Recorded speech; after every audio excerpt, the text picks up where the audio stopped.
Good morning, good day, good evening, wherever you are. We're live with Astro's Playroom today. Dark Souls 2 is going to continue on this afternoon, but I definitely wanted to get into this game as well, now that I can. And I'm excited to see what this has in store for us. I mean, obviously, I don't expect it to be an overly long game, but judging by the music, it's just fun. I didn't even expect this, to be completely honest. This is just, I don't know, good music, isn't it? I mean, it's obviously not, well, artful music, whatever you want to call it, but it's just fun. So, really looking forward to seeing what this game has in stock. Probably not gonna finish it in one session though, but yeah. Let's get into it, shall we? The intro screen, by the way, already has some interesting feedback on the controller side. Feels interesting, to be completely honest. But yeah, let's get into it.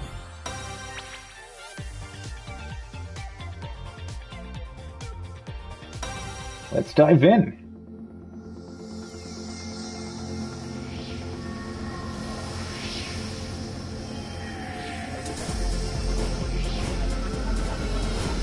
All the old consoles, man, that was time. It's actually quite astonishing. I mean, always, obviously, I don't.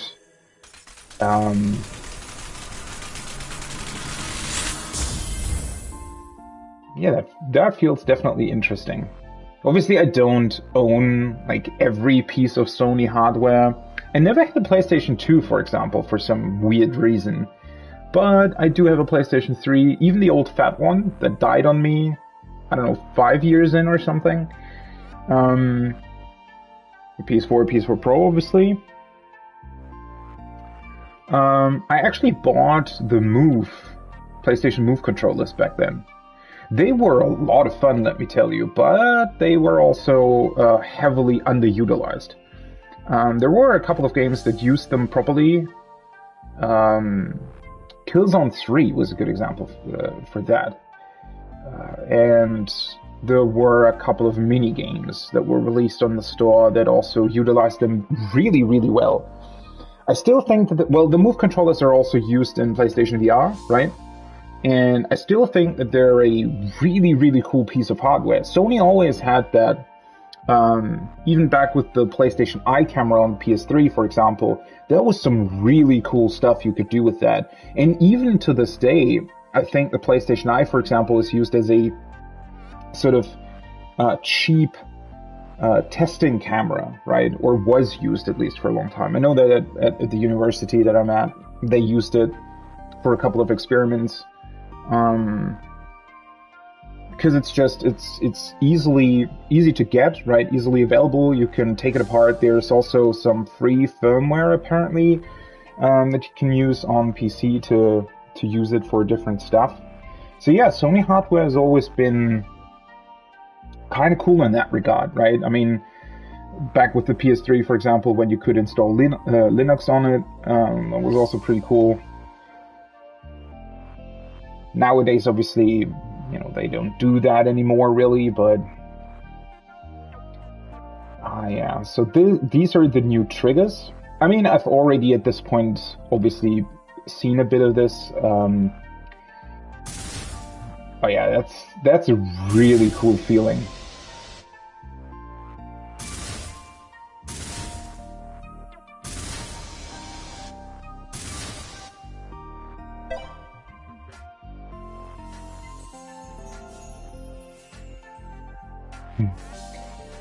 The touchpad is also something that's really underutilized, unfortunately, on most games. I mean, I know that, well, a huge part of that is because most games are multi-platform, right? So, unfortunately, these features that only exist on certain consoles or with certain hardware, like the PS5 controllers in this case, obviously that's not going to exist in every game. But it's a shame because you could do so much more with this, right? So for example, I think one of the best uses for the touchpad that I've seen in a game where it was properly utilized was actually in one of the first games that ever released for PlayStation 4, which was Killzone Shadowfall. And they basically used the touchpad as a second digital pad, right? So you had... Oh, it actually shows what I'm doing. That's fun. So you had here on the left, right? You have the digital directional buttons. And what Killzone Shadowfall did is that they used the touchpad, depending on which direction you swiped, essentially for 4 more directions, right? Which made it, I think you had some kind of drone in that game, right? And it had 4 different functions that you could control this way. And then you had like 4 other functions, I don't know, for your weapon and grenades or whatever that were on these buttons, right? And that's stuff that unfortunately still, like when you think about it, I'm always, for example, I'm a big fan of the way Final Fantasy XIV uses its buttons, right? In Final Fantasy XIV, you have the way they do the cross hotbar when you're using a controller is mind-blowing when you sort of get the system for the first time, because it means that you can really easily, on a controller, mind you, right? You can really easily, meaning within split seconds, have access to over 50 buttons on a controller. And I would argue, if you're used to the system, you have easier access to buttons than on any keyboard ever. The only advantage that you have with a keyboard and mouse is that you can do certain things at the same time, because the one disadvantage that most controllers for some reason still have, that I don't really get why they still exist, is that you have to use the analog sticks to move. And obviously if I want to move and at the same time use, for example, these buttons, then I have to take my thumb off of the analog stick, right? So essentially if I'm moving, I can really only use the oops, I actually pressed on for the next part. Ah, this is cool. Although the feedback here isn't even that strong.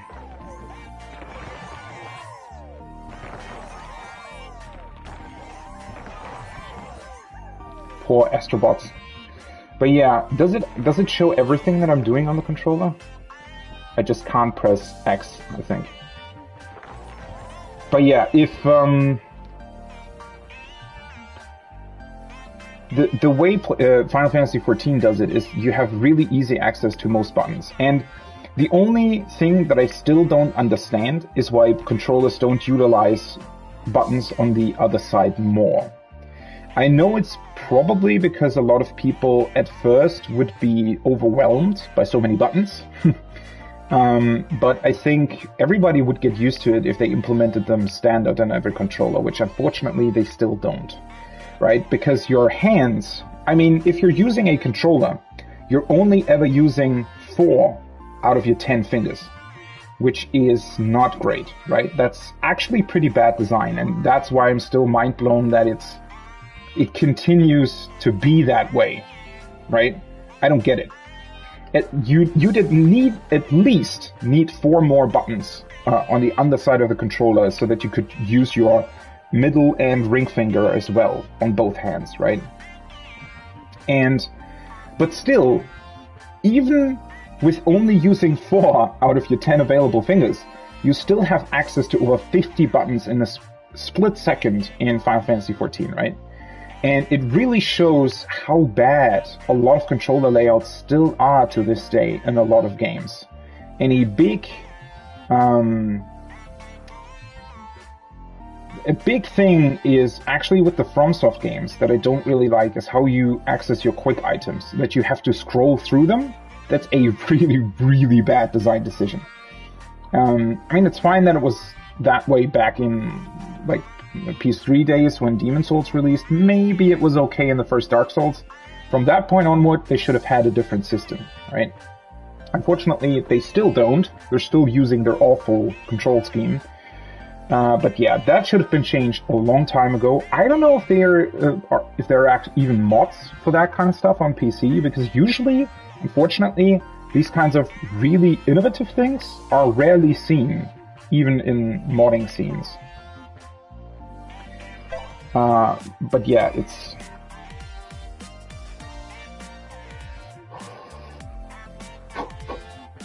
Is it even utilizing this microphone? Yo. I think it is.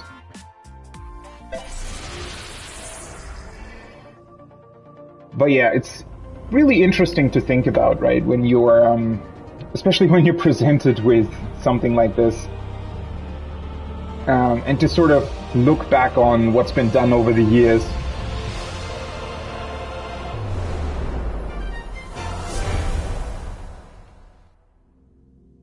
So this is taking place inside the PlayStation 5, is what they're telling me, essentially?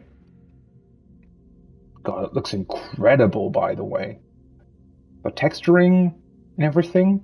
I don't think that it's running at a full 4K, although I'm not... might be. Oh, that's a great feeling. That's incredible. That honestly really feels like you're... well, turning a knob that has this clicky stuff built in. Yeah, that's really, really awesome. I wish they would actually utilize this in more games. You know, the rumble function of the older controllers, DualShock, while it's pretty primitive in how it works, I still feel like it's really, really underutilized. I don't remember which game it was, but there's definitely games out there that actually make use of the rumble feature, right? In a way that makes sense and feels great at the same time. So even though the rumble feature was pretty primitive, there could have been ways in which it could have been utilized very well. Unfortunately, again, almost no game ever did that in the past 20 years that it existed, right? Or even longer than that? Didn't the original DualShock also already had the rumble feature, right? So pretty much 30 years. I've only ever seen, I think, one game in 30 years that actually utilized the rumble feature properly. This is incredible. This is really, really good. So, oh. Shooting out the bot.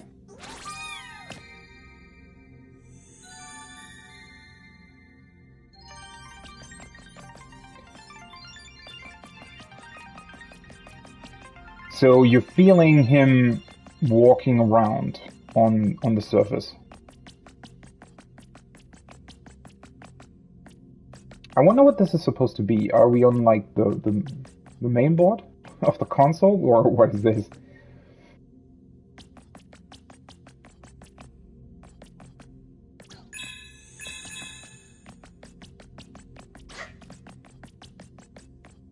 Game looks pretty cool.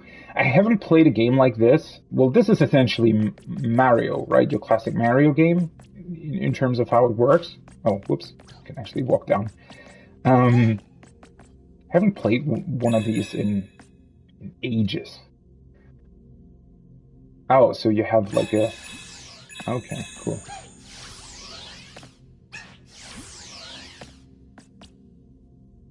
The texturing is incredible on these things. Really looks good.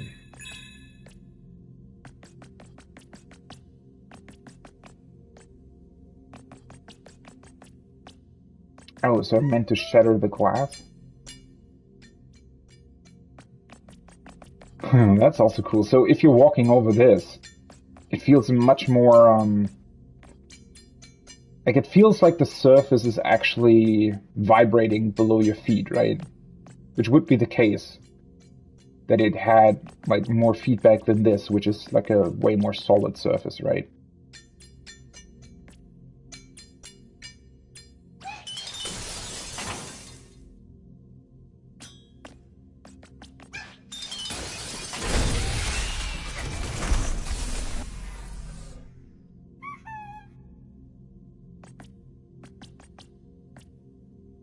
Whoa, that's a big PlayStation logo.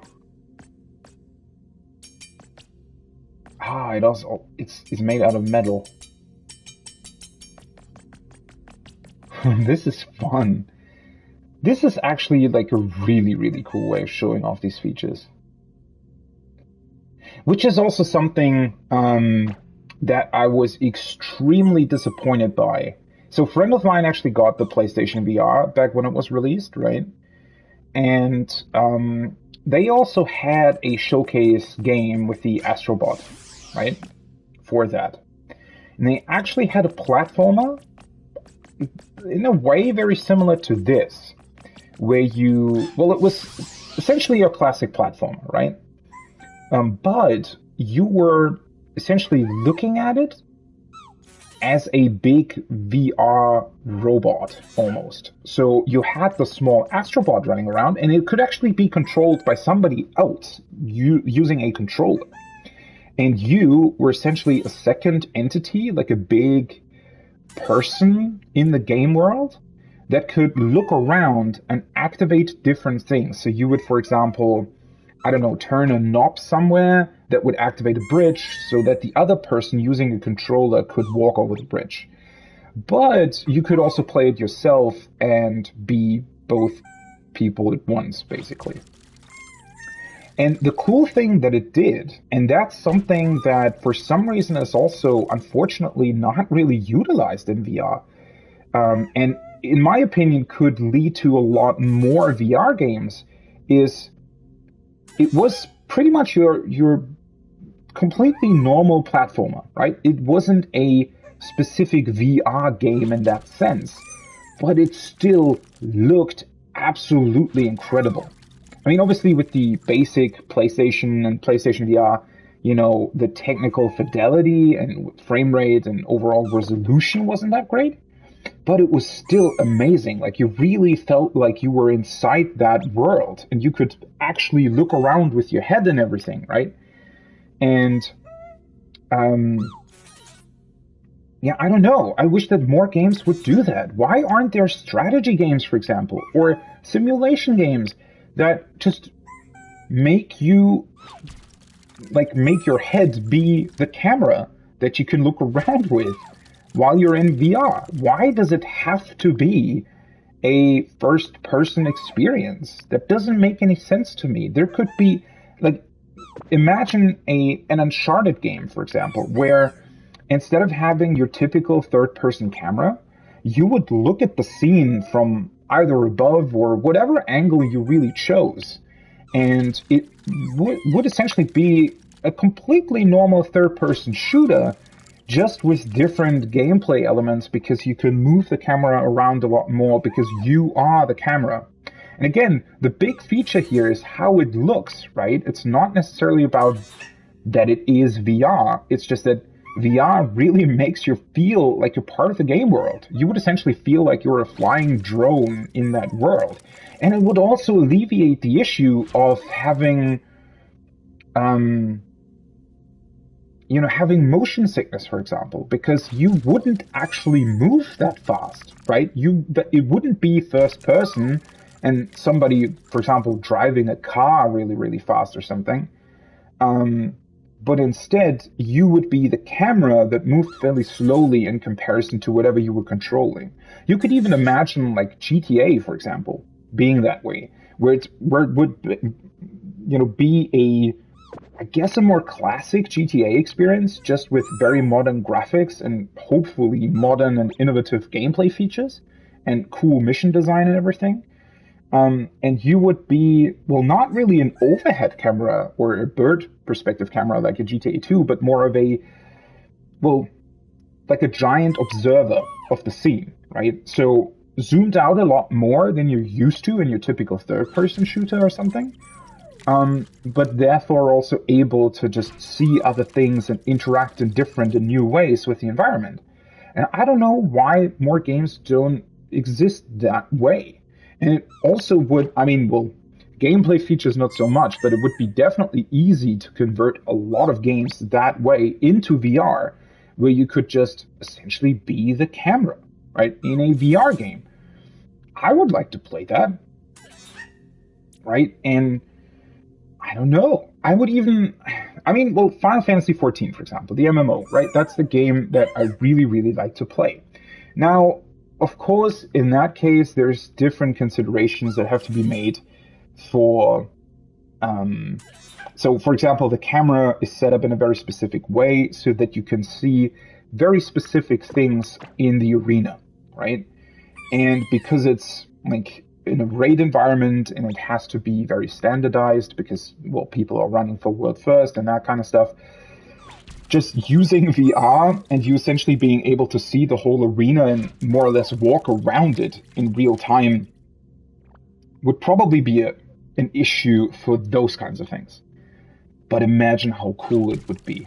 Like, imagine if you could essentially just see the arena in front of you and being essentially a giant, just looking with your eyes onto the arena and seeing your character walking around and stuff like that. How incredibly awesome would that be? Right? In VR, that would look absolutely incredible. And I don't know why more games aren't made that way. I mean, it can't be too difficult to convert it because you're essentially not doing that much. The only problem is the technical resources, because you'd have a much wider field of view, obviously, right? You'd see much more, and therefore either you'd have to adjust specific LODs for your game in order to accommodate that, or you'd have to potentially just tone down models or effects or something. Especially if you try to implement something like that on a console with PlayStation VR, for example, right, where the power is definitely less than what a modern high-end PC would be able to pull off with VR. But at the end of the day, it also needs to be or needs to function with something like PlayStation VR, because that would mean if it runs great on PlayStation VR, you'd be able to run it great on a PC as well, right, without having to invest $3,000, $4,000 into your PC. Which that's what VR ultimately would have to be adapted by a wider audience. But I really feel like they're not even trying at this point, right? They're like, VR will just ever stay a niche because nobody's really willing to invest in those kinds of things, and I don't really get why, to be completely honest. And again, it's just a bit of a shame because there is so much potential, and I guess the basic thing that I'm trying to say here, or the thing that I'm a bit disappointed by in this case is, let me check one thing for a second here. Disappointed. Okay, audio's good. The one thing that I'm just disappointed by is that Sony themselves don't develop more of these kinds of games, right? Where they actually show off features of these things. Like if they had brought out, if they had released an actual platforming game that could rival Mario, at least on certain levels, right? But that was fully VR. I think a lot of people would have really, really liked that. And unfortunately, it was just one level in that game, right? I mean, I heard that this game, Astro's Playroom, actually has more, right? More things to show, more things to do, and it takes a bit longer. So this time around, they actually built more or less like a small game, but still a full game, right? Instead of just a few demo levels, which basically that's what the I think it was called Astro's VR experience or something. It was essentially a couple of demo levels. They were all really, really good, but they were all just one level. And had they brought out actual games based on those levels, you know, PlayStation VR already would have been a lot more worth it. Alright, let's see.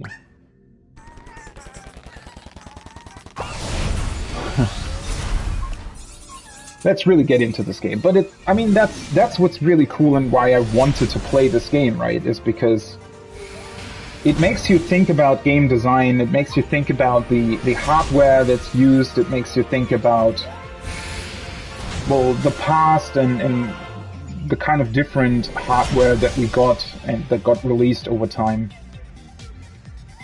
I really like the music in this game. It's just really fun. A map. Okay, so these are the different levels, right? And they're in different sections of the console, essentially. Network speedrun. CPU Plaza.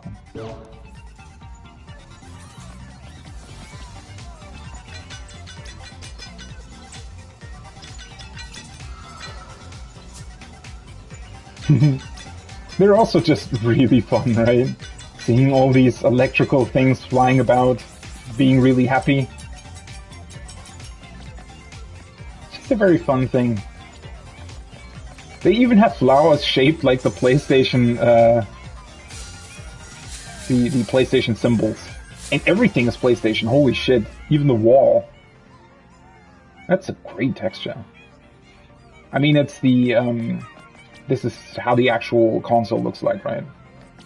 What's going on here? Oh, there's a ton to look at. Whoa. SSD Speedway.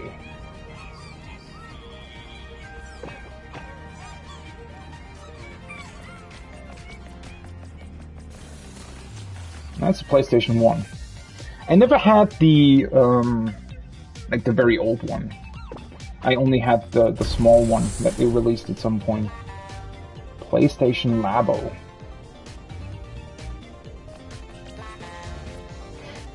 It's also really fun how they, dynamically include the name of the level in the song.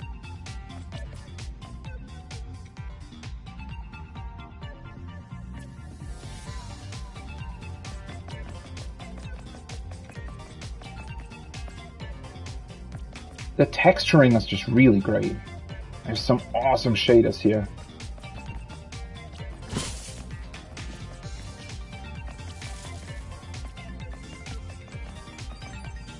Cable trees. I wonder who actually designed this game. They must have had a ton of fun doing this.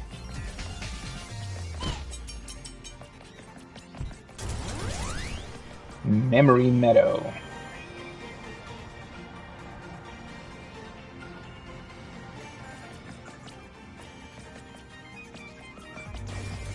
Okay, you can probably do something with these things.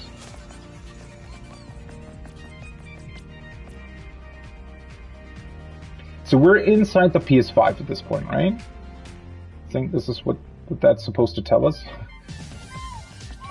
Like the room we're in is the PS5. Ooh, you can... Oh, that's fun. Let me do that again. It also feels great on the controller. And the bot is playing... Is that a Vita or a PSP? Didn't see. Probably a Vita, right? I never had a Vita, unfortunately. I had a PSP, although... I mean, I know a lot of people really like the PSP, and there's a ton of, like, you know, emulation stuff that you can do on it. Probably on the Vita too at this point, but... yeah, overall, if you just bought like normal games, the PSP didn't have that much. Network speedrun.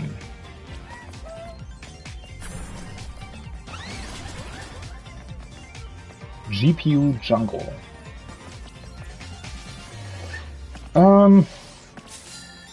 Let's go downstairs first, and then I need to figure out what these things are for. You can definitely pull them somewhere, huh?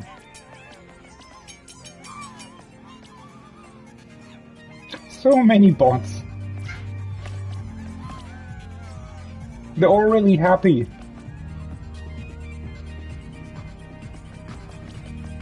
like the way the music dynamically changes depending on where you are. It gets a bit subdued, right?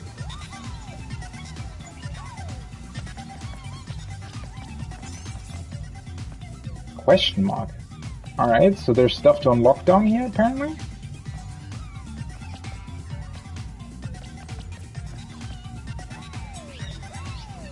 Oh, I was wondering why some had red eyes, but that's because they have hearts. Why? The reflection is a bit weird on the glass. Why is it so high up?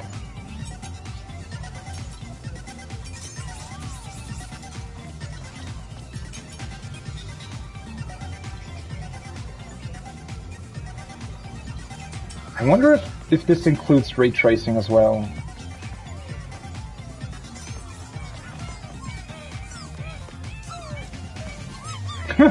He's dancing to the music. Fellow, what are you doing up there? And what are you doing? Yeah, somebody had a lot of fun with designing this game. So can I do something with these things, or are they... Oh, alright, they give you coins.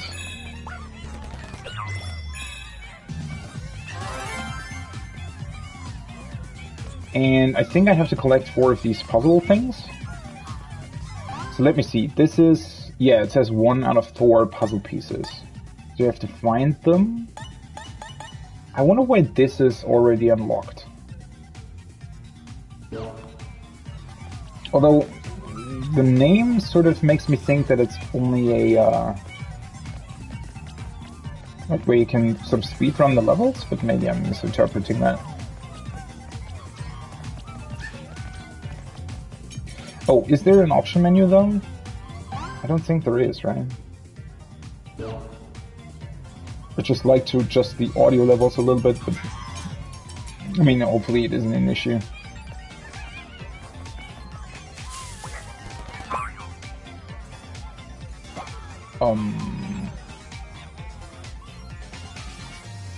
Okay. So this spawns batteries? Oh! Can I throw it or something? Aha!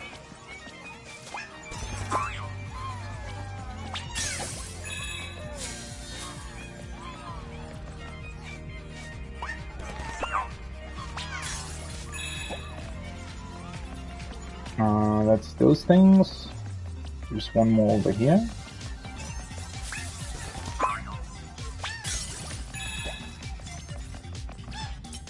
And then let's see what this does. Whoa. Okay.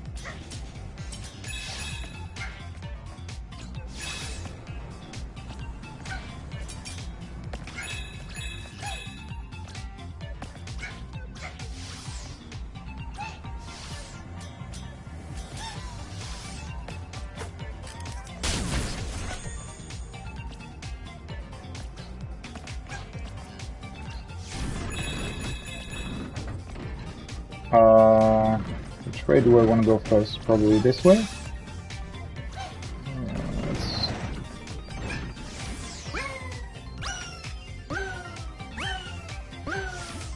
Oh no! That wasn't the right timing.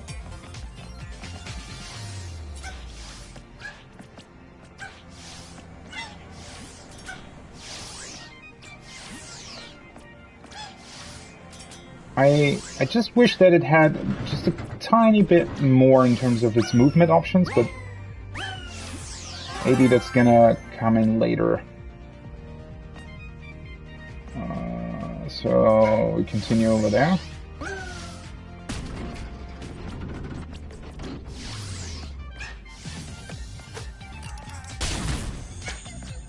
How high does this go?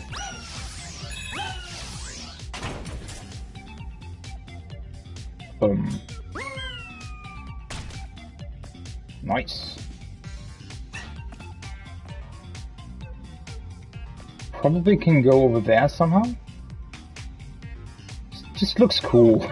Although it would be weird if the real PS5 would be this empty inside, right?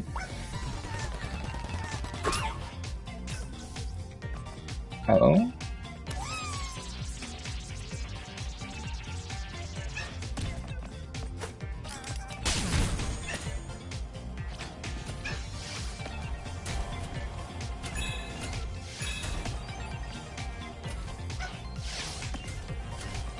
There's another piece.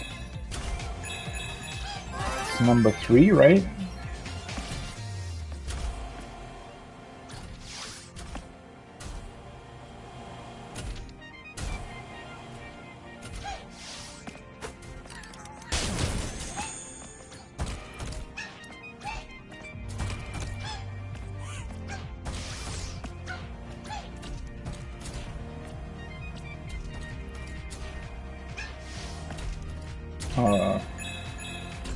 Nothing that way, I guess?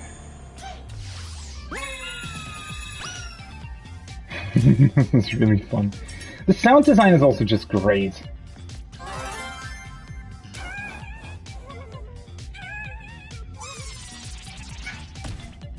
Okay, so now I got all 4 pieces, right?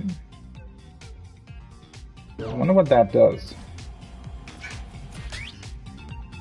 Wait. Can I... I did not expect this.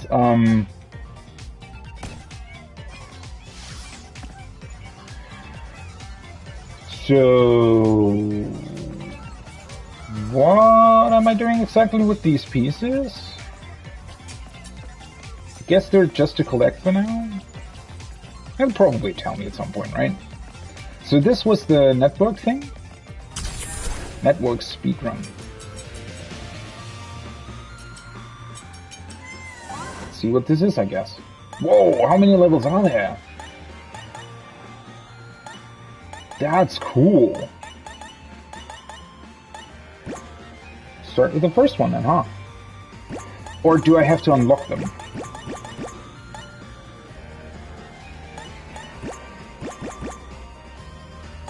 Or are these... wait.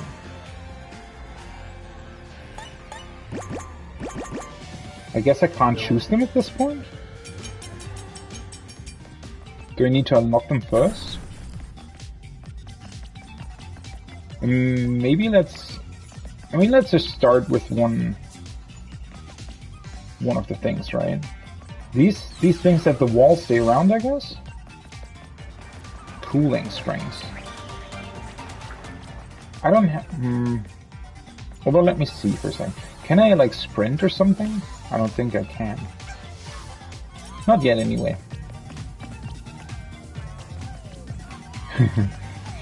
This is a party time in here.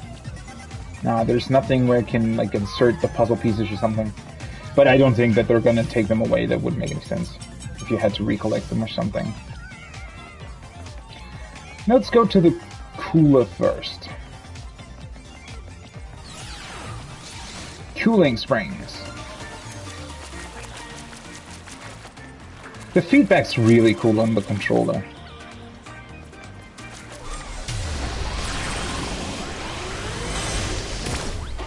Oh, it just takes you right into the level. Bot Beach. And what does this do in terms of the map? Oh, it just straight up tells you.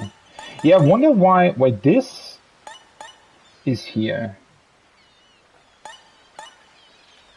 I don't know. Oh, I think this just says that I've beaten that level, right? Because it now has a crown attached to it.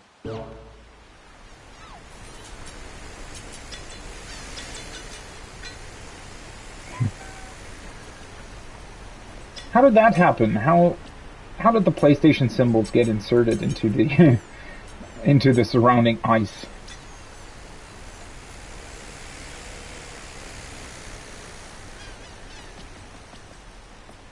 This looks fun. Sure hoping the actual PlayStation 5 is going to stay this cool in the summer.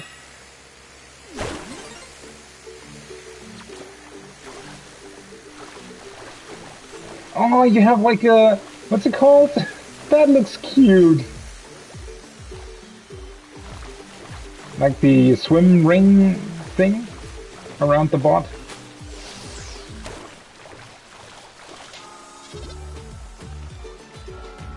They're playing with the dolphins.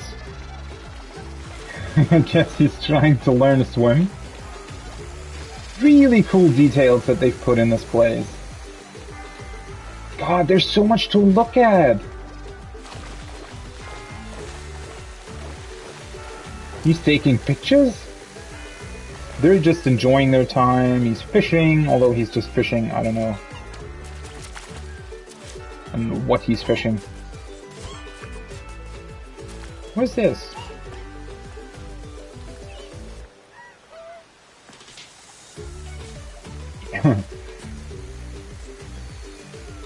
Interesting design. I wonder, is it like pumping cool air into the thing or something? Almost looks like it, right? Whoa! What the?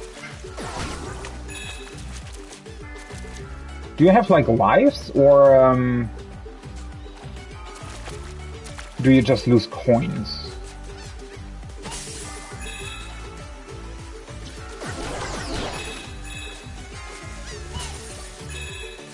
Why are there like bad bots? It actually keeps your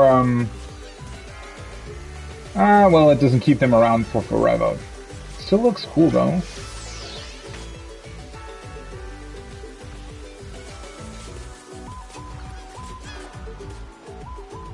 I wonder who did the music for this game.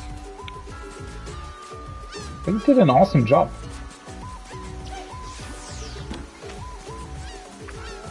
What are you guys doing?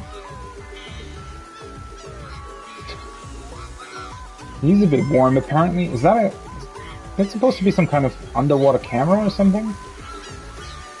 I guess so.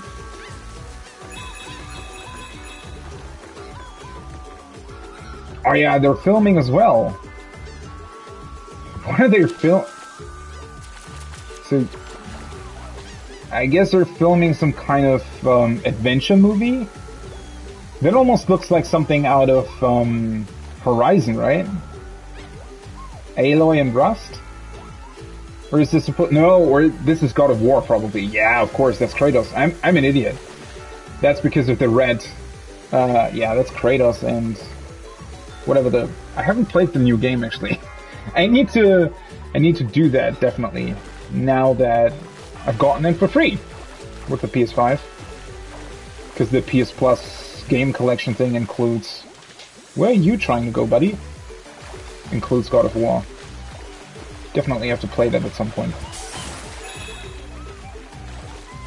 They're surfing. God, there's so many details in this game. That's incredible. For sure didn't expect that.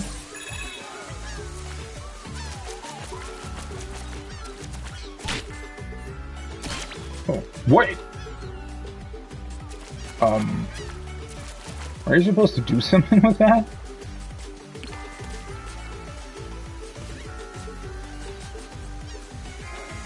I don't even know where to go next. So many things to do.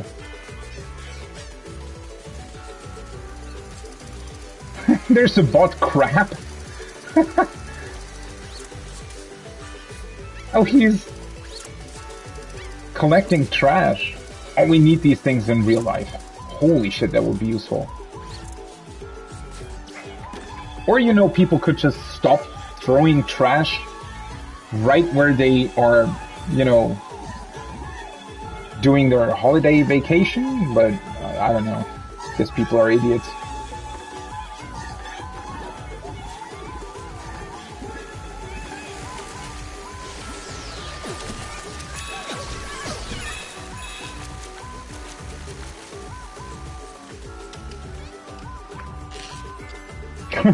Oh, poor buddy.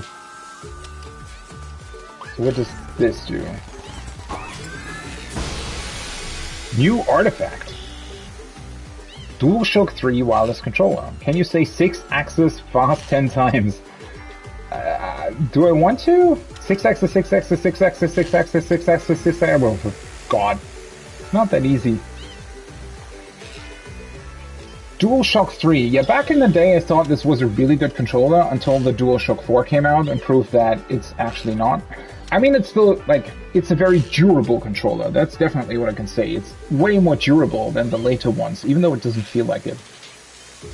If you actually take a DualShock 3 controller, I mean, I still have one in my drawer, right? If you still use it, it feels really cheap, but it works really well. It's just a classic design with the like the light up top. Still weird to me. Oh, you can zoom in.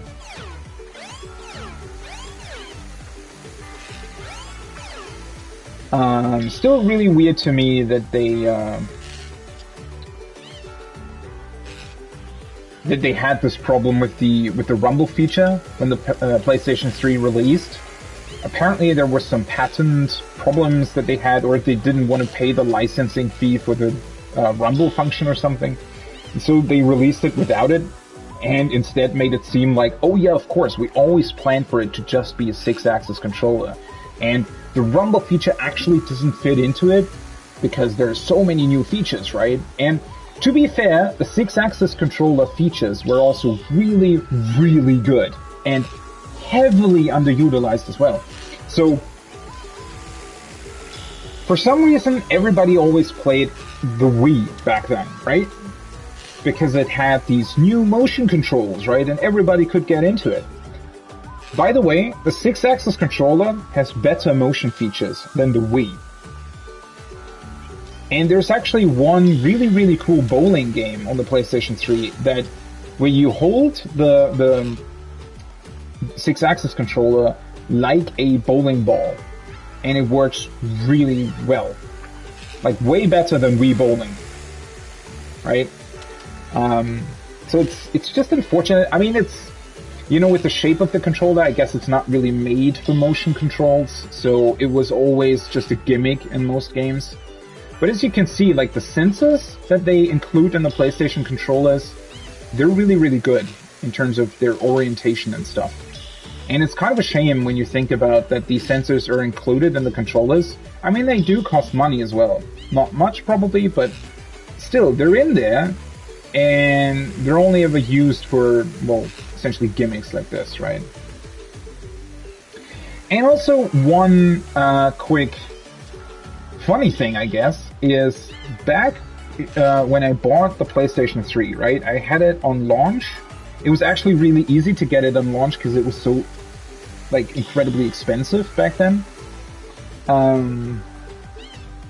And when my friends first came, like, the girlfriend of a friend of mine actually thought that I had cut off the cable. Like, they weren't used to these controllers not having cables, right? Because the PlayStation 2 obviously had them. You always had to plug in the cable of the controller into the controller slot, right? So yeah, back then, in 2007, people couldn't believe that my controller actually was wireless. Which is also still, I'm really, really thankful for the PlayStation controllers not only using Bluetooth, but also having actual batteries included, right? Rechargeable ones.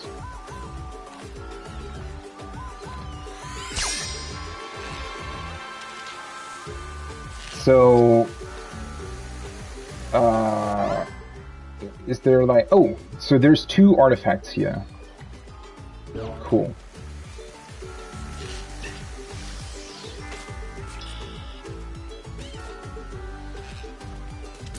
I guess let's check those guys out first.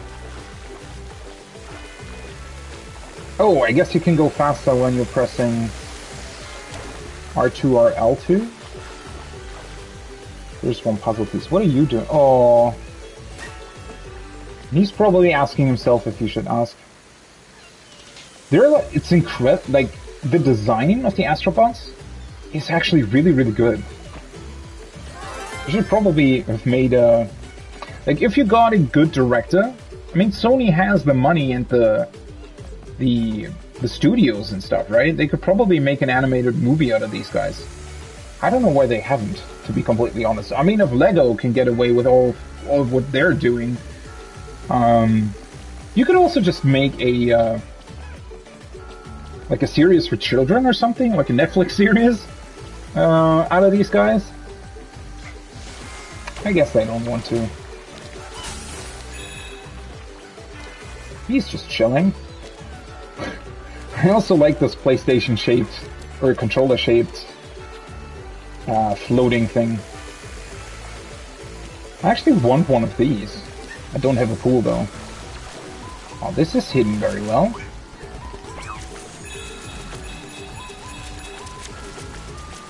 Yeah, I wonder if there's something that you can do with the coins, or if you're just supposed to get all of them.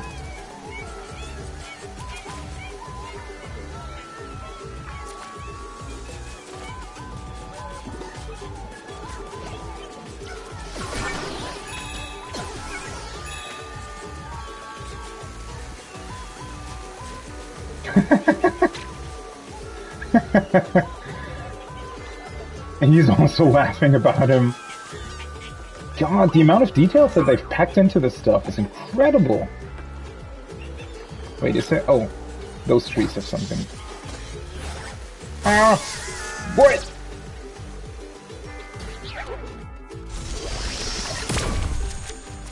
Oh. Wait, do you actually have to start over completely? Don't I have more, or I guess I'm keeping the artifact probably, right? Yeah. So I'm keeping artifacts and puzzle pieces? But the coins respawn if you die? That's kind of weird. So I guess you're not really meant to necessarily collect all the coins?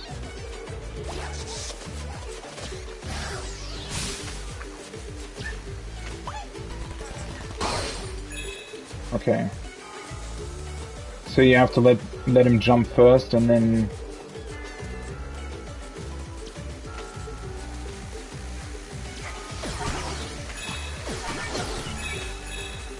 Let's check out what else there is over here.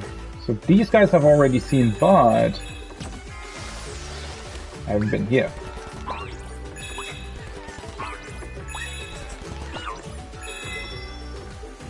Ah, nice.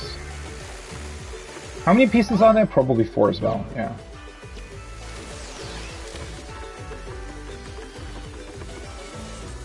So I guess I don't necessarily have to bother with all of the coin things.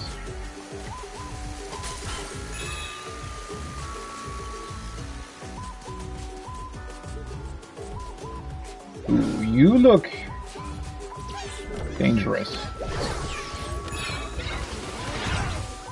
Oh, okay. So the guys with the, like, socket noses always sort of work the same. It's also cool, you know, as a visual clue, it's really, really cool how they've done the double jump. Because of the, like, laser beams that shoot out beneath you, you can always be sure that you're actually on the platform, right? It's a very cool design choice. Ah, there it is! It's already talking about it. This ain't no toy. Yeah, so the PlayStation 2 version of this was actually called the Toy Cam or something? Wasn't it? Or the PlayStation Toy? Something like that. This is the PlayStation Eye for PlayStation 3. This is... I was really... like, they should have used this more. This was a really, really good camera. I mean, obviously it was only 720p, I think. But... I don't know. It's always a shame that they never bring these things forward, right? I mean, the PlayStation 4 had the camera with the 2 included 1080p cameras in it, which was needed anyway for the PlayStation Move stuff and everything. But I still think that it would have been cool to, I don't know, use this for something else.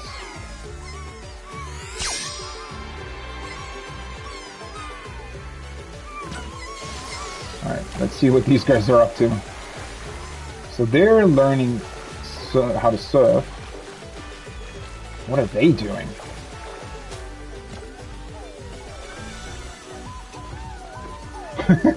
I like his... Aren't you warm, buddy?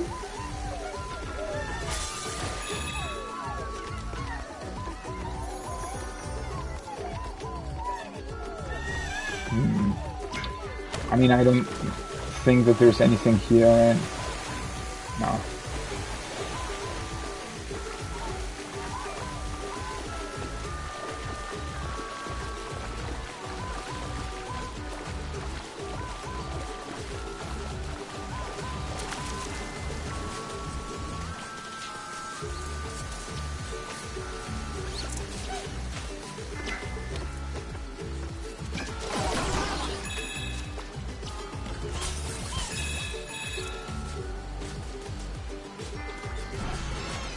What?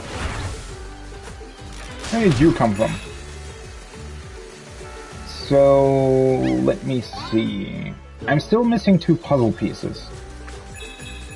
I wonder if they're here?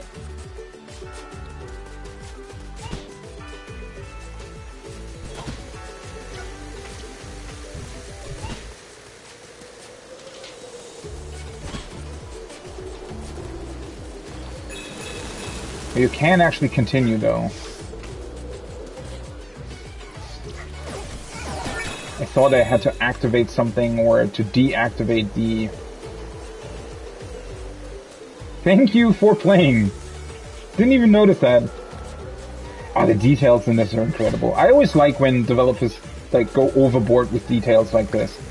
It's just really cool, right? Because... otherwise... Like, this is mostly how you can tell that somebody actually cared while developing a game, right? And there's so many games that get released that don't have details like this. And you're kind of asking yourself, well, what's the point, right? Why even bother making a game if you don't really have fun doing it?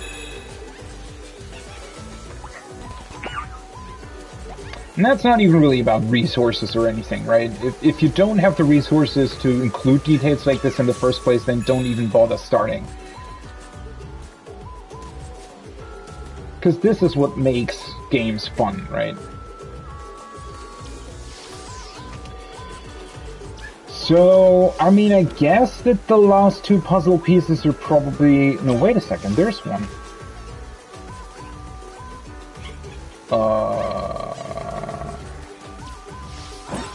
Oh, okay. Ooh.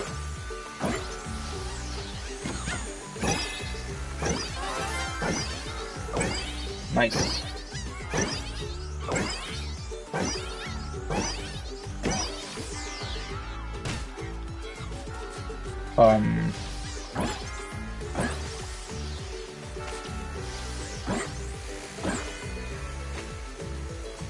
So the level continue. Oh, I'm still missing one of the crates on the trees.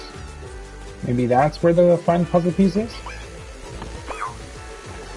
Oh, I just noticed the guy hanging on the balloons! Oh, poor fellow. Ah, you can rescue him! Nice. Can you swim, buddy? I don't know if this was actually a rescue. Oh, sorry. It's not one. Poor fellow. Can I help you?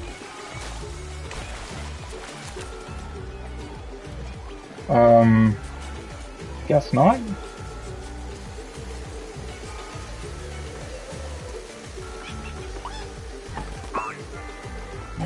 Wait, so if I can actually do stuff like that...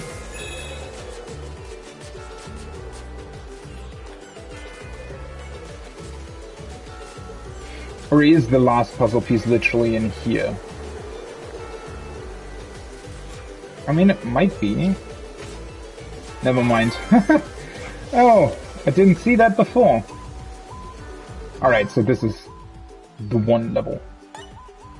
And now I've finished it, right? I guess is what this is saying. Nice. Why would you build... Why would you build something like this where it shoots sand into the direction of where everybody's like having their holiday. Now deactivated.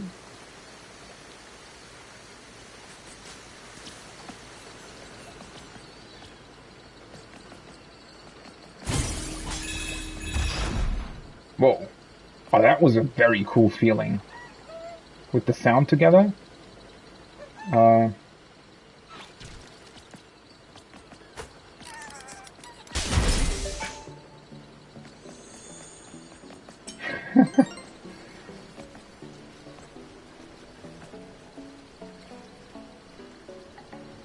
So this is the indoor swimming area then. One's on the ball, one's just chilling on a surfboard.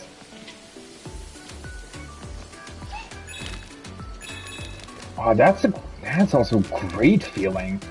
It actually feels like he's walking on like a what's it called?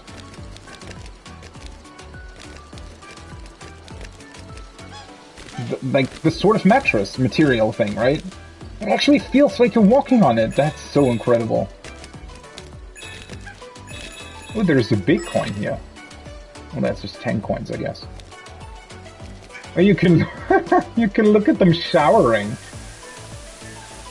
Springy Spa.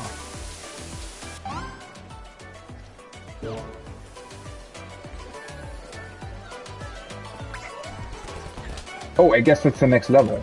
Yeah, I don't want to go there yet. Huh, this is also fun. So the... Oh. Whoopsie, sorry guys. They're shaped like the PlayStation symbols.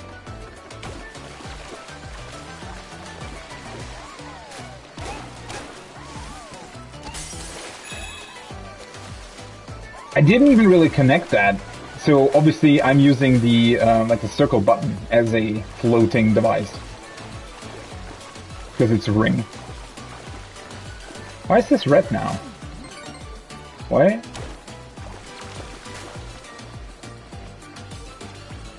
Did I activate something?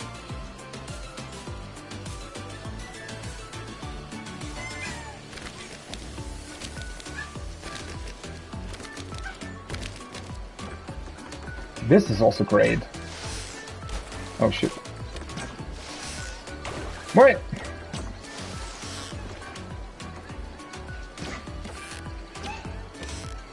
The sound that they make. Oh! Wow, and he actually has an animation. Oh, that's cool. Actually has like a special jumping animation.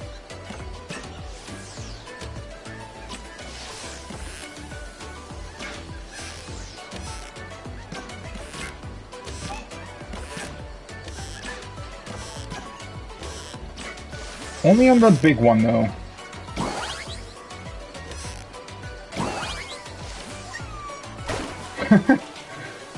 Very cool. I don't know why the screen or hollow thing at the entrance turns red, to be honest.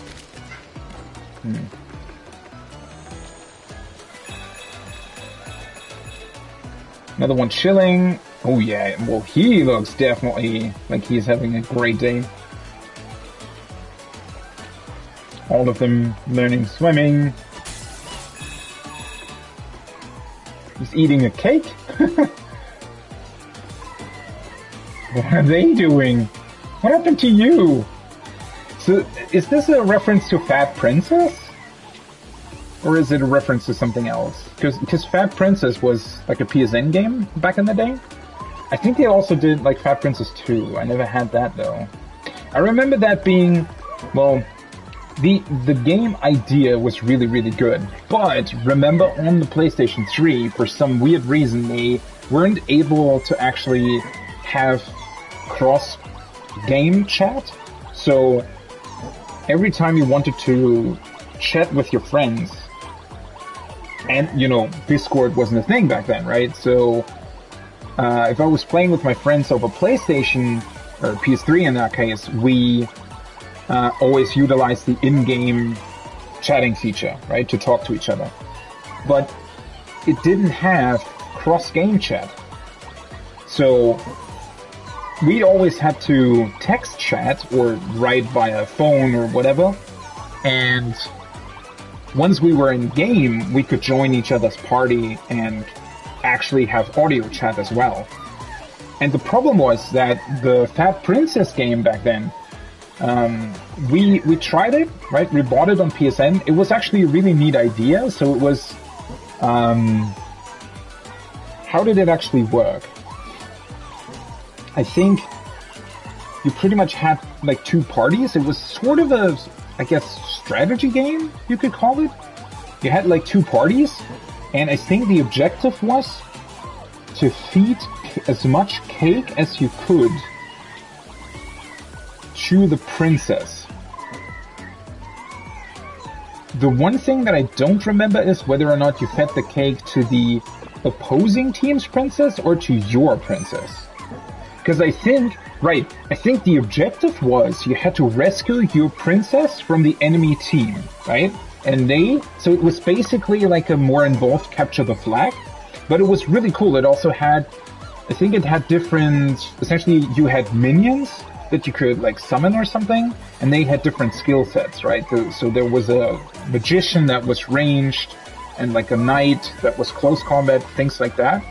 And I think how it worked back then, if I remember that correctly, I'm not entirely sure on that, you could essentially find and feed cake to the opposing team's princess, right? To make her fat, so that the opposing team had a more troubling time to get their princess back. Because I think there were also things like catapults and stuff, but they could only be used by the princess if she was still slim, right, essentially. And, I mean, that's why it was called Fat Princess, because you had to feed the opposing team's princess so that they had a very hard time getting the princess back to their base. I think that's how it worked.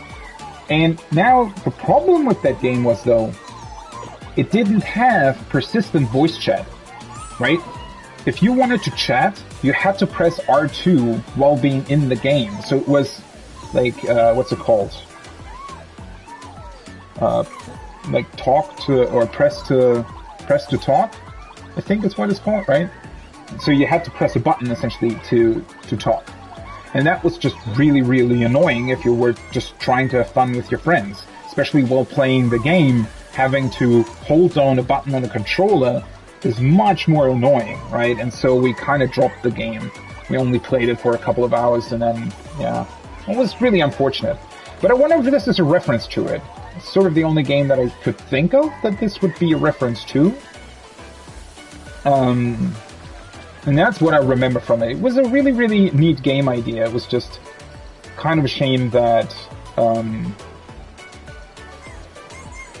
well, that it wasn't,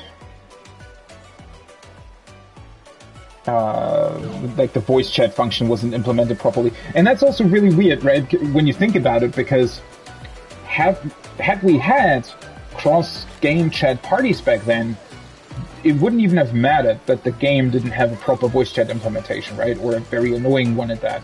And we probably would have played it a lot more.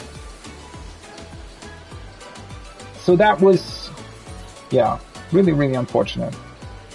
Is there anything else to do here? So this is called Springy Spa, right? Oh.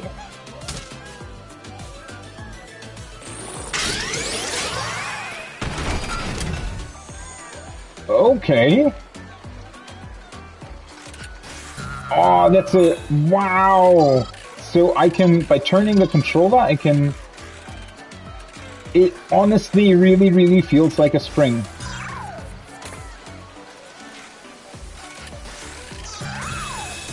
Oh, so I can actually destroy it. Also, the, like, when you're pressing the R2 button, it has this weird feedback to it, right? Like it's actually metal that you're pressing in, like a metal spring. That's cool.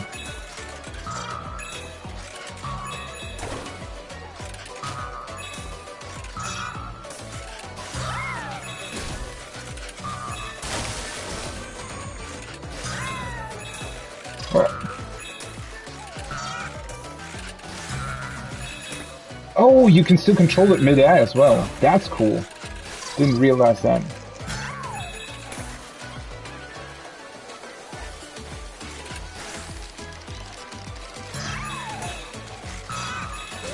What are they doing? There's like, one of them's watching over the other. Oh, what? Oh. Now I forgot that it actually, it changes direction mid-air.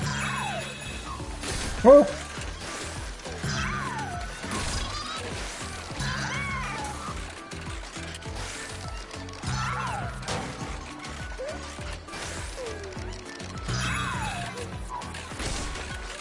It's a bit too short sometimes.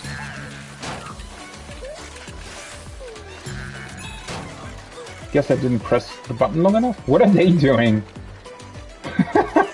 One of them looks like a butterfly and the other one is looking at it with a magnifying glass.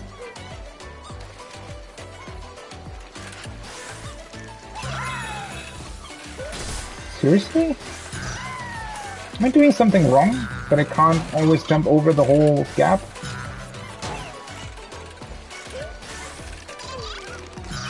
Guess I just kind of aimed wrong.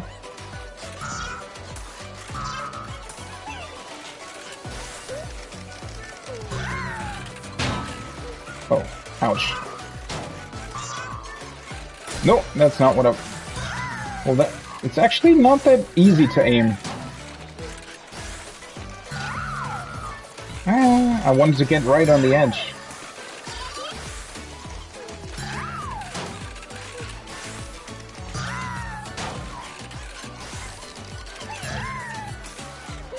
Kind of need to find the proper... Seriously?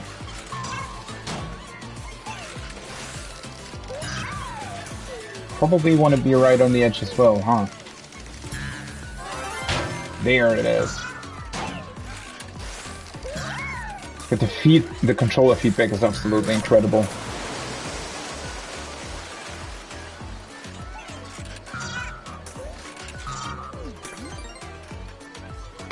Oh, you know what? I just realized, I think the, like the hollow bot head, whatever you could call it, is actually a checkpoint. I just realized. What have they done? Why are they all frozen? And why is there a penguin-shaped one? Ooh.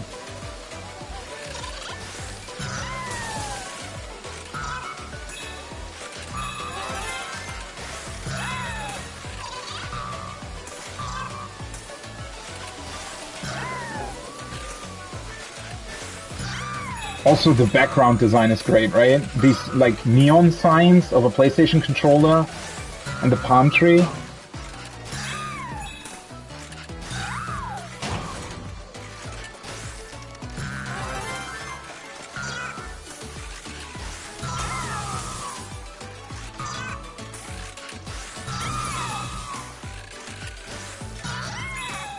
What's up here, then?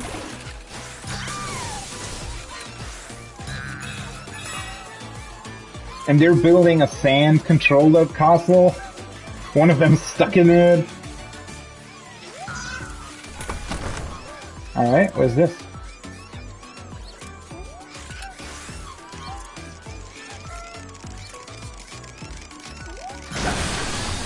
Oh, new artifact! Ah, the PS Move Sharpshooter. Yeah, so you could get this, right? I think it was actually really hard to get at the time. And I think they released it when Killzone 3 came out? Met with Resistance. Oh, right, Resistance. That's a really cool reference. So Resistance was a shooter on the PlayStation 3, right? It was only ever on the PS3. They actually made Resistance 1, 2, and 3. Especially Resistance 1 was a really, really cool shooter. It was a really old school shooter. It had no... For example, it had no auto recovery or anything, right? You actually had to find health packs, stuff like that. You also could play co-op, which was great, like co-op on the couch, like on the same console, right? It was incredible. And so Resistance was a really cool shooter. Parts 2 and 3, less so. I mean, they were still good. The problem was that, I mean, the story wasn't really for me. It was like a zombie Nazi thing for some reason. But it was still, like, mechanically and gameplay-wise, it was really cool. Especially the first one. The later ones were... I mean, they were good. They also looked really good for PlayStation 3 era, right? But... well... But this actually came out with Killzone 3. And Killzone 3 not only looked absolutely phenomenal, but you could play it with the PlayStation Move controller. And you could get this thing, right? And insert the... like, it had these buttons that you can see here to the right, where the PlayStation buttons are. They were actually sort of... like, there was internal springs and stuff, so that you could insert, so the actual PlayStation Move controller was inserted at the top there, where the, like, transparent plastic thing is, right? You could insert the actual, like, the Move controller with the glowing ball at the top, right?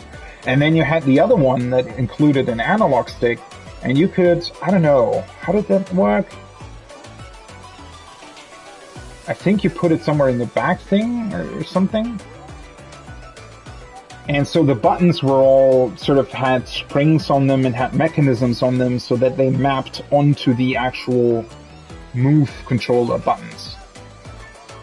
It was a neat idea, but it was only ever utilized by like 2 games or something.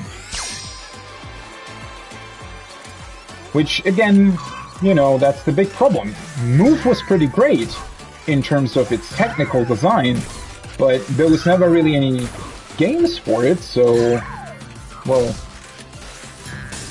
at the end of the day, not many people used it or, you know, actually played with it. I mean, I guess at least one thing that you can say is good, right, is that they decided to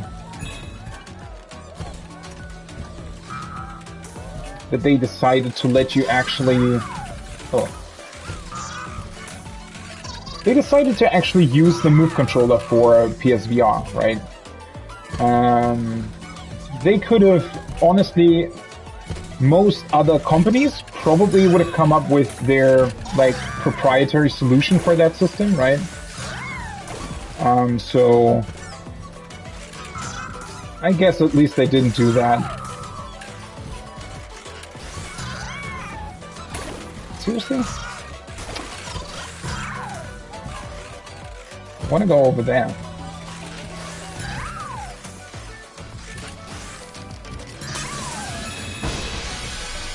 Another new artifact. Oh, right. This also existed. So that's basically the mini version. It actually says PlayStation Move on there. There's a pistol version of that, right? So this only... you could only insert the one PlayStation Move controller on it, right? With a glowing ball at the front. That's always why they had this huge hole, so that the glowing ball could stick out the front. And then the top hole was so that you could still access the buttons, because that's where the buttons were on the Move controller, the 4 face buttons. Stomp or my Move will shoot. I think that's all artifacts for this level? Yes. Oh, and I already have the 4 puzzle pieces as well. Didn't even realize.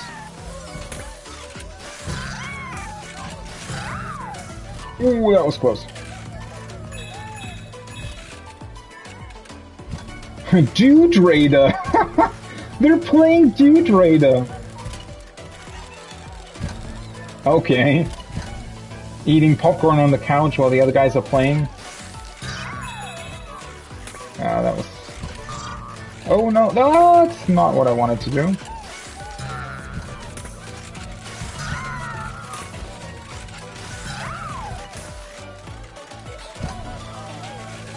But yeah, the feeling of actually turning the controller and it honestly feeling like a spring is pretty incredible.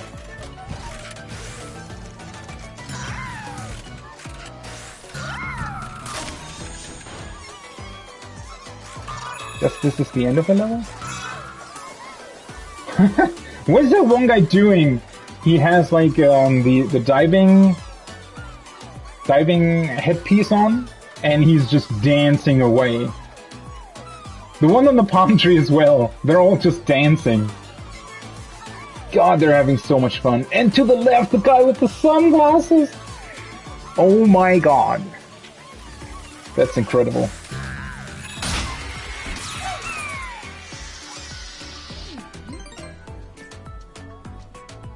Frigid flows.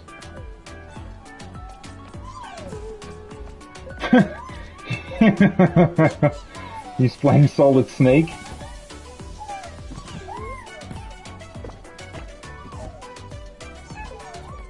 The references in this are also cool.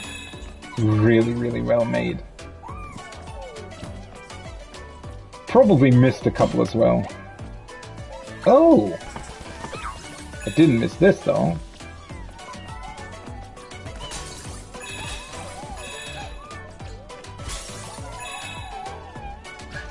Who are you? Oh. Data 8 megabytes. Yeah. That was the hot shit back in the day.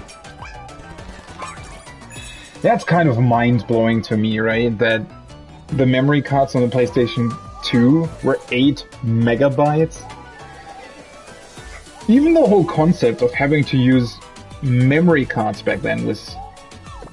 I mean, the fact that the original PlayStation 3 came with a 60 gigabyte hard drive installed right from the get-go was mind-blowing back then, right? I mean, you could actually install a hard drive into the PlayStation 2. A friend of mine did that. There were a couple of functions that you could utilize with that, but yeah, the fact that you had memory cards, and you could get these like third-party memory cards as well that were like 32 megabytes or something. That was also really cool. Actually, also kind of mind-blowing that Sony allowed something like that. Or I don't know how that actually works, because the Nintendo consoles, like the GameCube, they also had third-party memory cards that you could buy. But I mean, well, third-party controllers were also always the thing, right? So I don't know. I actually don't really know how that works in terms of licensing. I guess they can't really prevent something like that to be, but they still had to work with the like software, right? I'm not entirely sure how. I mean, if that was even like, was that proprietary software, or was it just like maybe the visuals were just set up in a specific way so that you could manage your files while at the same time the actual data structure was probably something really common back in the day. But I actually don't know that. I honestly don't know how the memory cards worked.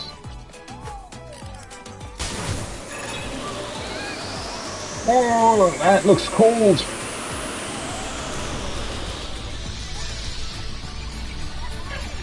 Imagine there actually being some kind of ice buildup in your console, right? Because it's so cold with the cooling. Why are there penguins? Penguin robots. They also have these coolers installed at the side of them. And they're just really happy. It's incredible. Oh, what's this? Ah, you can unlock a platform. Well, that's neat. God, the level design is also just awesome. Can I not get, like, something to keep my butt warm? It's, like, really cold. There's another bot that's floating in the air again. This time he's packed up in snow instead of sand.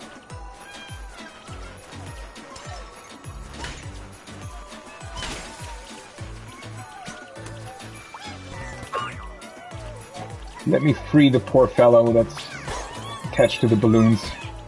Oh no! I was just trying to help you, buddy! Why does it always have to end like this? Alright, let's check out the island over here.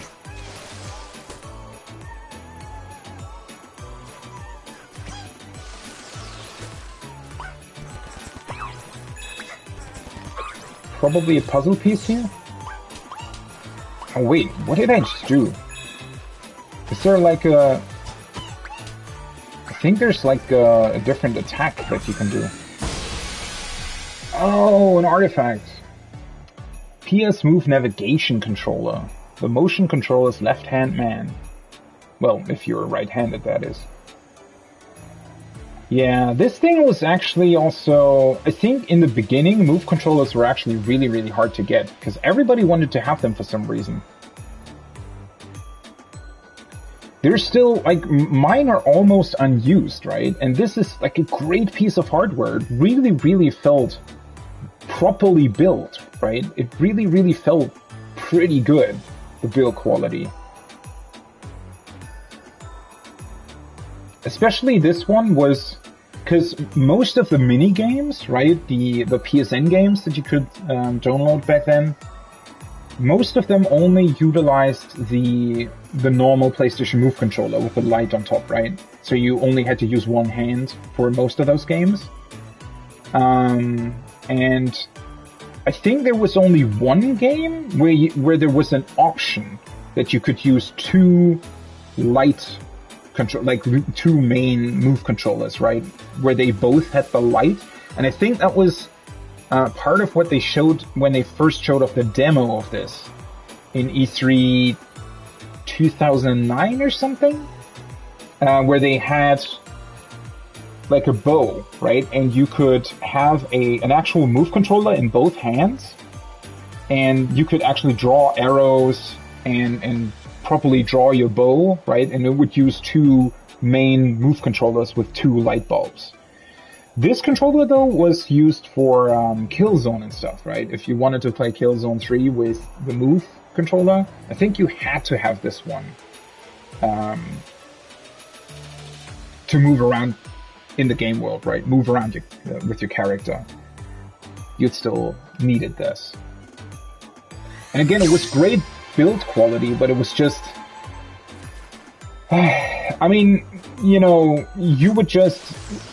I mean, me and my friends bought it, essentially bought the move set and stuff, but it was essentially only a couple of hours that we actually utilized it, right? It was something where you boot it up. I mean, at that point, Killzone 3 had already been out for a while, I think, right? So we'd already played it, and we actually just booted it up and played like one or two levels with the move controller, or I guess every one of us, we took turns and everyone played like one level with the move controller, and then you never did it again, right? It was a neat gimmick. It worked really, really well, but there was never any other game after that ever used these things. I mean, maybe there was another game where you could use them, theoretically, but we sure as hell didn't. So it was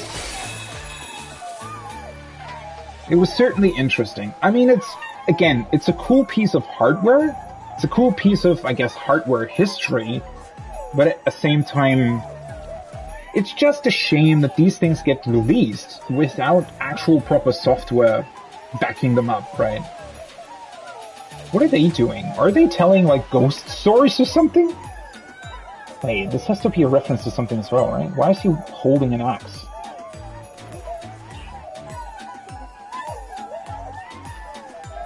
I wonder if I just don't get it? I mean, it looks like they're telling ghost stories. I don't really know what it's about, though. Or what kind of game that references. Alright, let me see. So that's the third level here now. Okay. One more artifact, and I don't have a puzzle piece yet. Oh, you can... Wow, that's a cool feeling on the controller as well.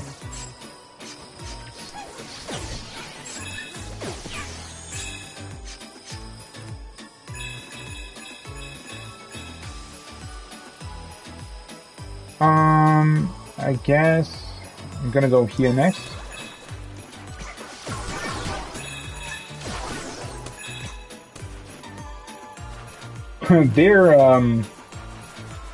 like feet snow pattern looks really fun.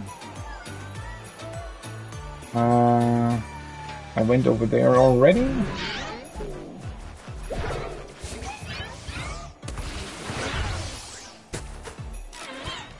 Oh, no.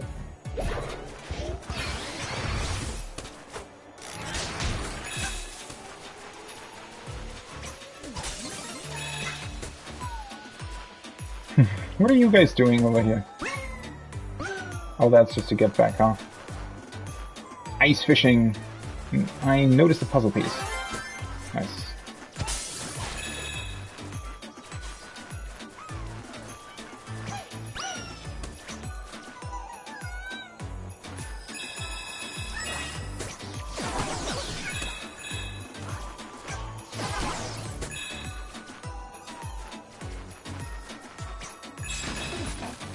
Ooh. No! Oh, I was too... Oh no! You can't actually drop into the water. Well, that makes sense. Did it still count the puzzle piece? Yeah, it did. Oh, they're still there for coins. Yeah, I still don't really get what the coins are all about. I guess it's just so it doesn't feel completely pointless? I don't... I have to admit, I'm not entirely sure about why they exist. Oh, they're building like an ice sculpture over there, the two guys on the ice shelf.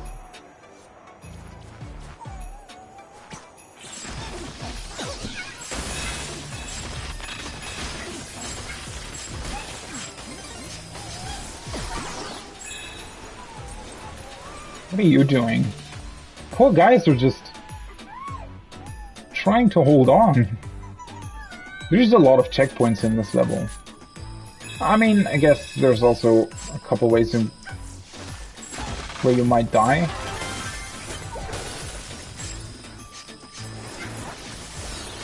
Was he just afraid of the ice? No, actually not. For a second there, it looked like the enemy thing was afraid of the ice.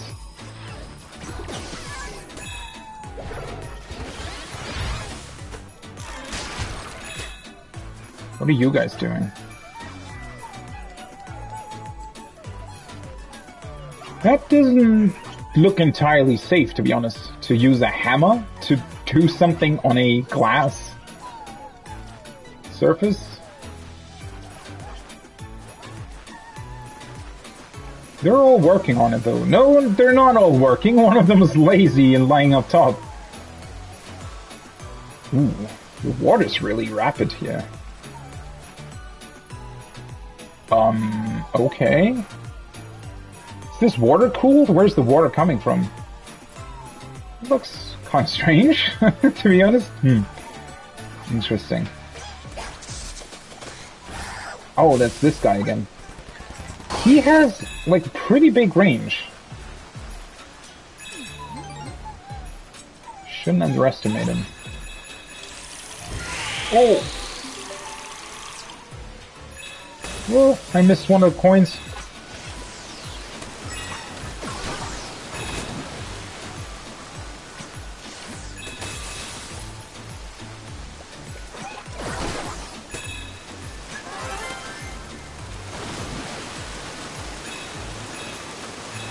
The finish line. Ooh, it melts! I didn't even notice that.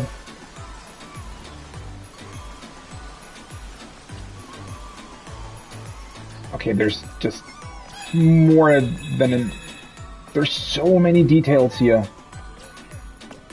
Let's see. So first of all, the background. So there's even like what are they called? Like the octopus things? They're also bots. And what are you guys doing here?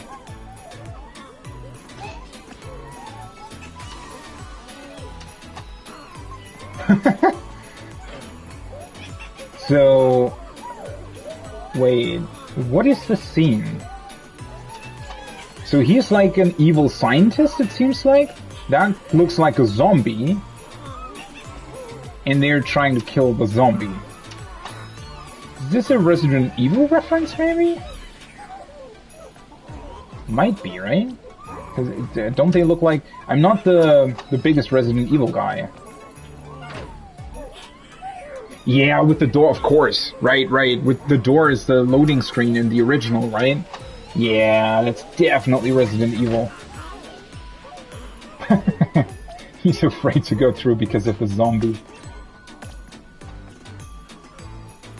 One guy dancing off here. God, they're having so much fun. Alright, and then the left here, that's the shark game that they released for PSVR when it first came out. That was like a game where you...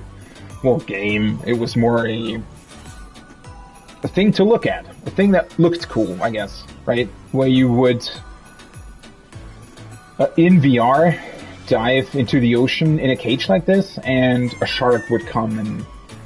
Well, I don't know. I never played it. It looked kind of fun, but obviously it was only one thing, right? Did I get everything? I'm missing a puzzle piece.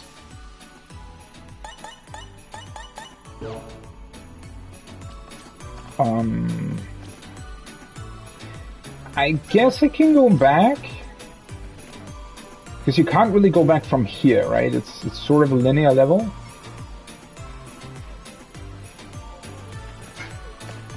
Or maybe the puzzle pieces... No, this is the next level, right?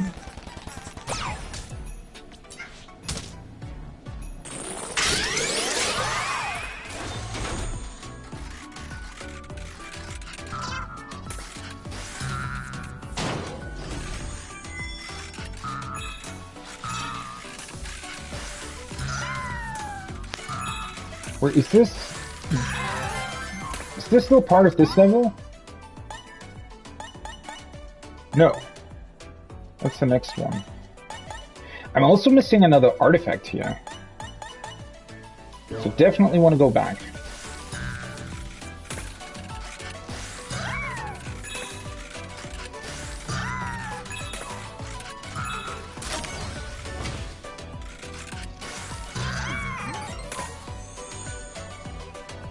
Oh.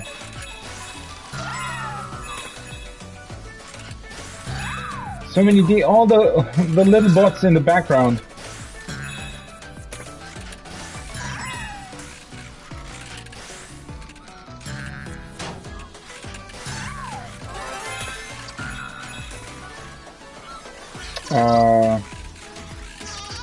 You just need to jump through, right? Yeah.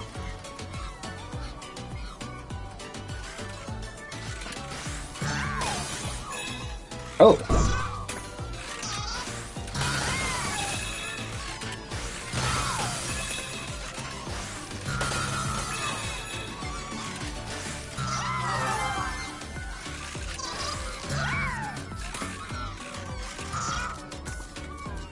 They're all enjoying life to the fullest, definitely. Although whoever's running that restaurant probably isn't too happy about what they're doing there. Oh no, the guys in the back! How much freaking soft drinks did they drink?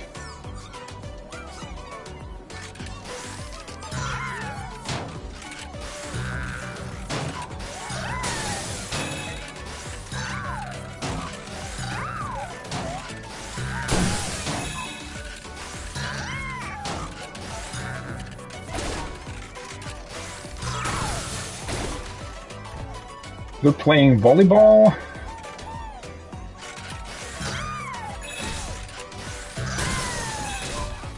Is there a point to releasing these things? Not necessarily, huh?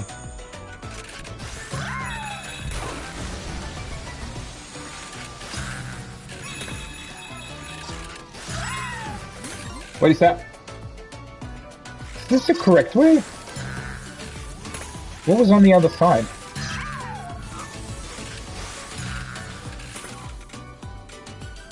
Wait.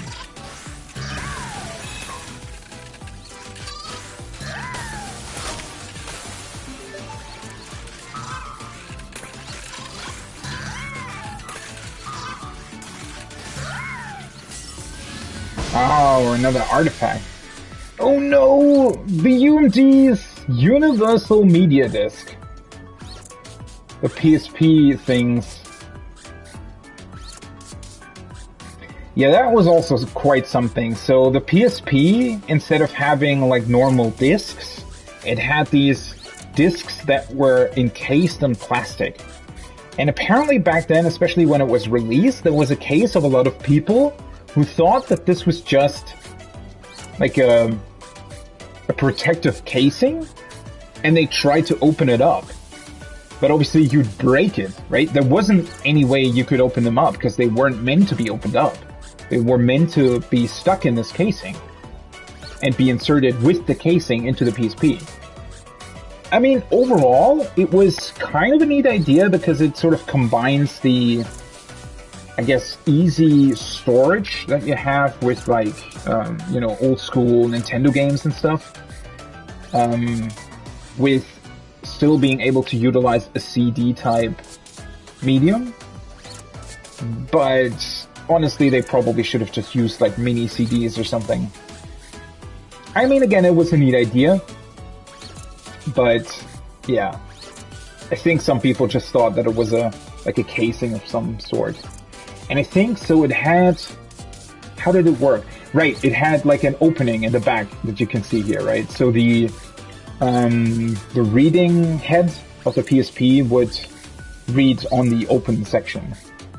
So it wasn't actually that protective at all. It was just, I guess, easier to insert. I don't know. I mean, I still kept them in the casings that the games came in anyways, right?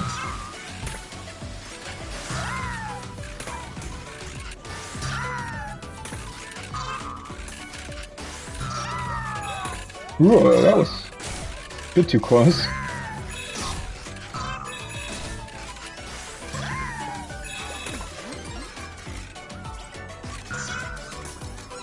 What is he cutting away at?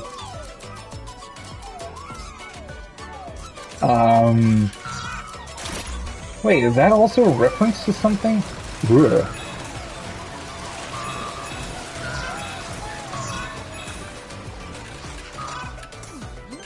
I don't know what that would be a reference to, though, to be completely honest. Oh, you can probably also continue back here? Yes, you can.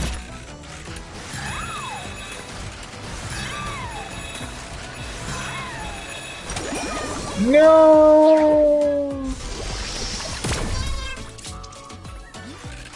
Well, at least to put the checkpoint right here. It's actually not that easy to do when the thing is turning that you're standing on. How many coins do you lose if you die, though? Do you even lose that many?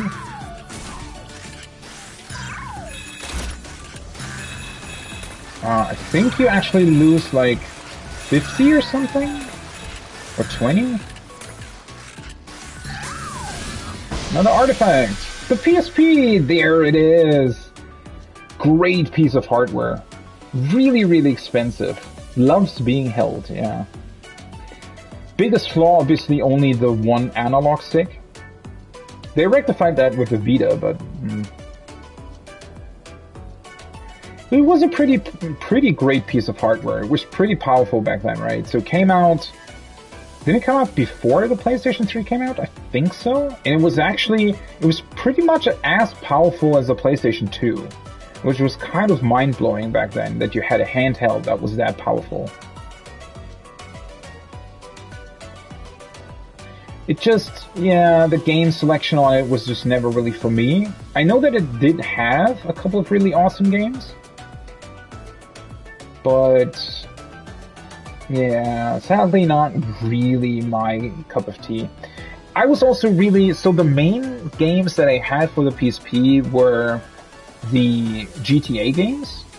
There was like Liberty City Stories, I think it was called, and Vice City something. But unfortunately, so they were pretty cool. Like the idea of them was pretty cool, right? So they played in the same places as GTA 3 and GTA Vice City. So they pretty much just copied the level, right? But they edited it slightly because they played at different points in time. I think they both actually were sort of prequels to GTA 3 and Vice City. So the city layout and stuff was slightly different, and there were a couple of buildings that were new or still in construction, stuff like that. It was actually pretty neat.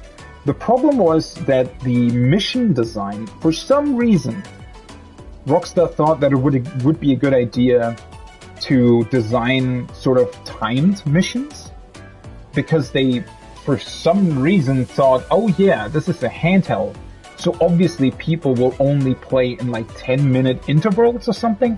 I have no idea what kind of bullshit they came up with, or why they thought it would be a good idea to do that. But I remember that most missions had a very like rigid design, and they were timed all the time. So you never really. So the biggest thing that I like about the GTA games, right, is to look at the game world. Like, I mean, it's an open 3D world, right? And in games like that, I just really like to take my time, like to look at the environments and see how everything interacts. I mean, that's some of the greatest stuff that you can experience in GTA is literally just watching an intersection, for example, right? And people just messing up all the time, you know, driving into each other, shooting each other, and then the police appears and there's just chaos all around. And sometimes it's really, really fun just sitting there watching that chaos unfold. Unfortunately, well, the PSP GTA games weren't designed for that. They were designed to essentially be picked up while you were, I don't know, driving in the subway from station to station, quickly being able to churn out a mission in like 5 minutes and then turn it off again, right? I don't know why they thought that was a good idea, but it really, really detracted from, well, the basic idea of GTA. Right, and it was just, it didn't really feel great, and at least in my opinion, it wasn't that great. I wasn't really that interested in them, and I never played through them, unfortunately. But it was still, it also has, interestingly enough, the button design, right, with the clear see-through face buttons and stuff, is something they brought now back for the PlayStation 5. Which is also like it still looks really modern in its design, right? Obviously the screen technology and stuff like that, I think it was a plain old LCD screen or something, probably wouldn't hold up today. And obviously, well, it also doesn't have a lot of power in it, and it's just really bulky as well. But the basic shape and design is very, very modern. This is also, I think, the original version that I had. I think there was like a second iteration of it that was a lot thinner at one point. I also really like the top buttons, right? The R1 and L1 buttons, also being this translucent plastic. It also doesn't feel cheap, like it feels really, really well made in quality. And I never had a problem with these buttons. The analog stick, but yeah, the biggest problem obviously being you didn't have a second analog stick, and that was a really, really big downside to how they could design games. And it felt kind of awkward and backwards, right?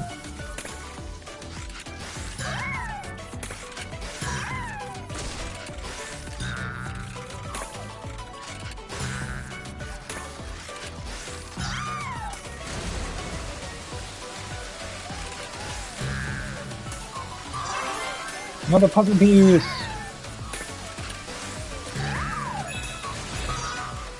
Oh.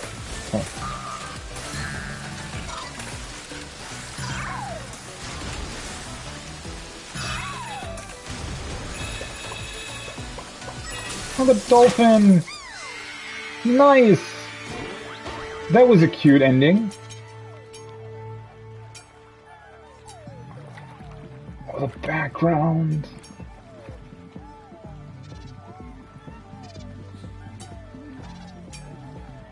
That's the PlayStation 3 home screen music, right? Like this background sound that they have here. the cross-media bar, XMB they called it back then, right? Still the best menu design they've ever had.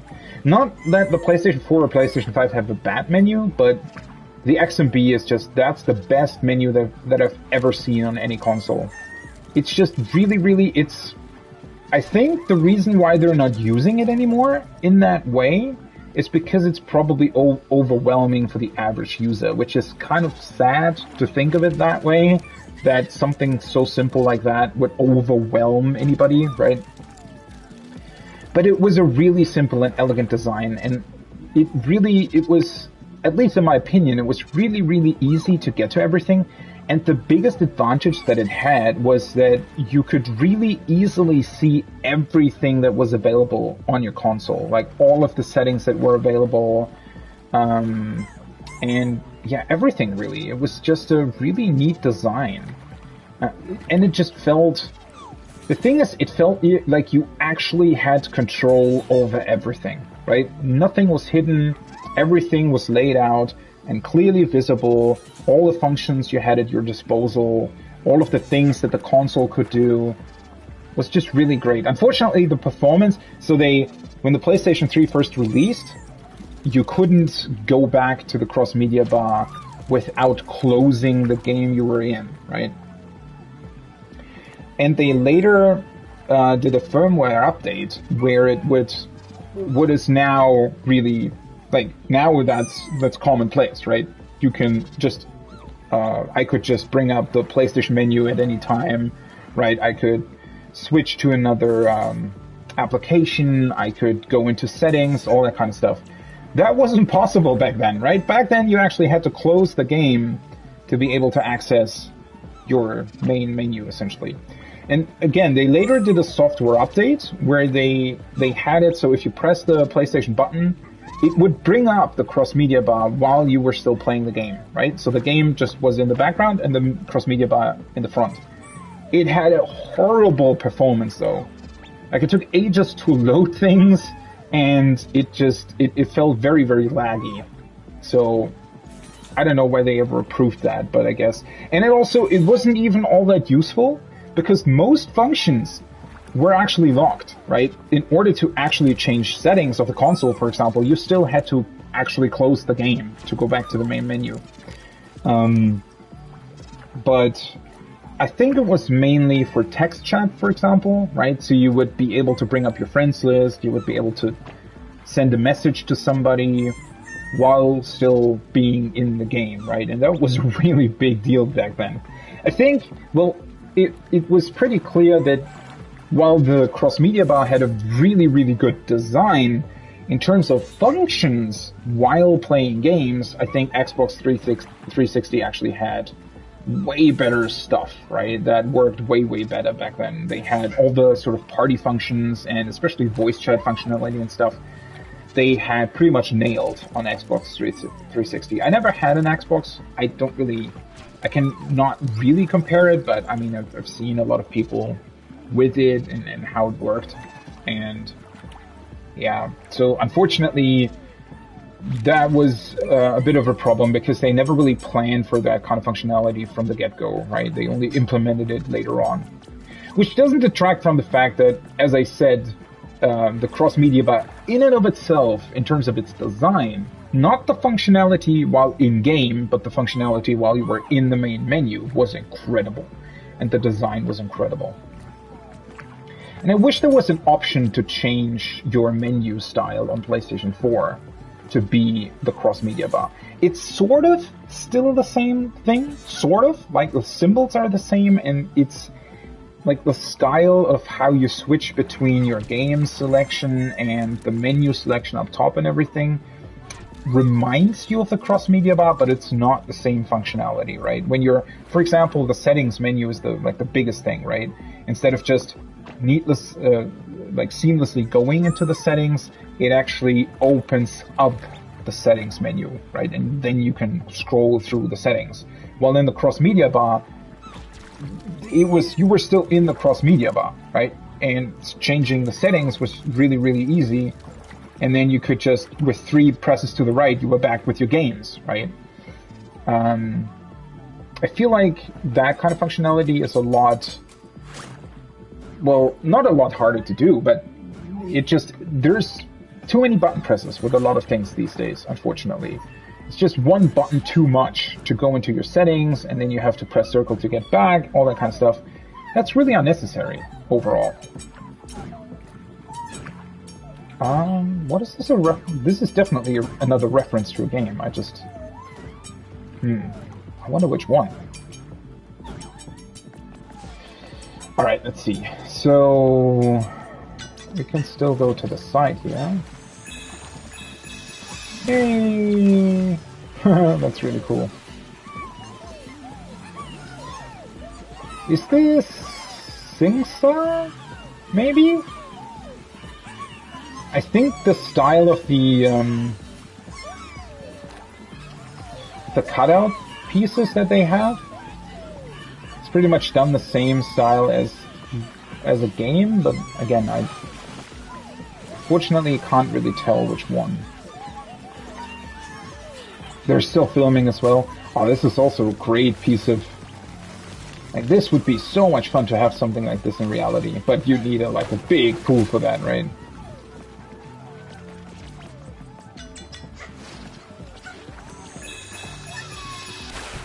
Hey! Oh, he's... rubbing... I was gonna say rubbing himself, but that's not... No, that's not how you say that. He's drying himself. Yes, that's what I was trying to say.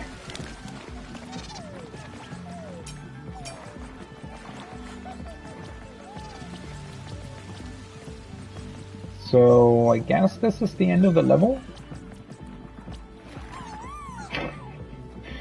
I guess that's the supervisor trying to get them to do stuff, and they're just playing around. Bam! Oh yeah, there it is! The actual console. Old PlayStation 3. And you can see that it's the first one because it has 4 USB. With great power comes great responsibility. The Spider-Man reference! They also had the Spider-Man... they chose the Spider-Man font for the PlayStation 3, right? I don't actually remember... There was an interview about that somewhere. I don't actually remember why they did that, but... I mean, Spider-Man is still a Sony IP, right? So... And also was back then. This was an incredible console as well. I really, really like the original PlayStation 3 design. The next one's not so much. That being said though, the first PlayStation 3 Slim that they did is still pretty good.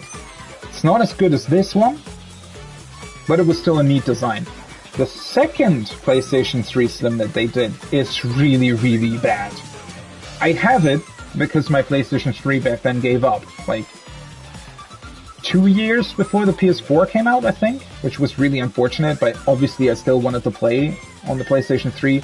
So I got the really, really cheap one, like the really cheap second iteration of the PlayStation 3 Slim.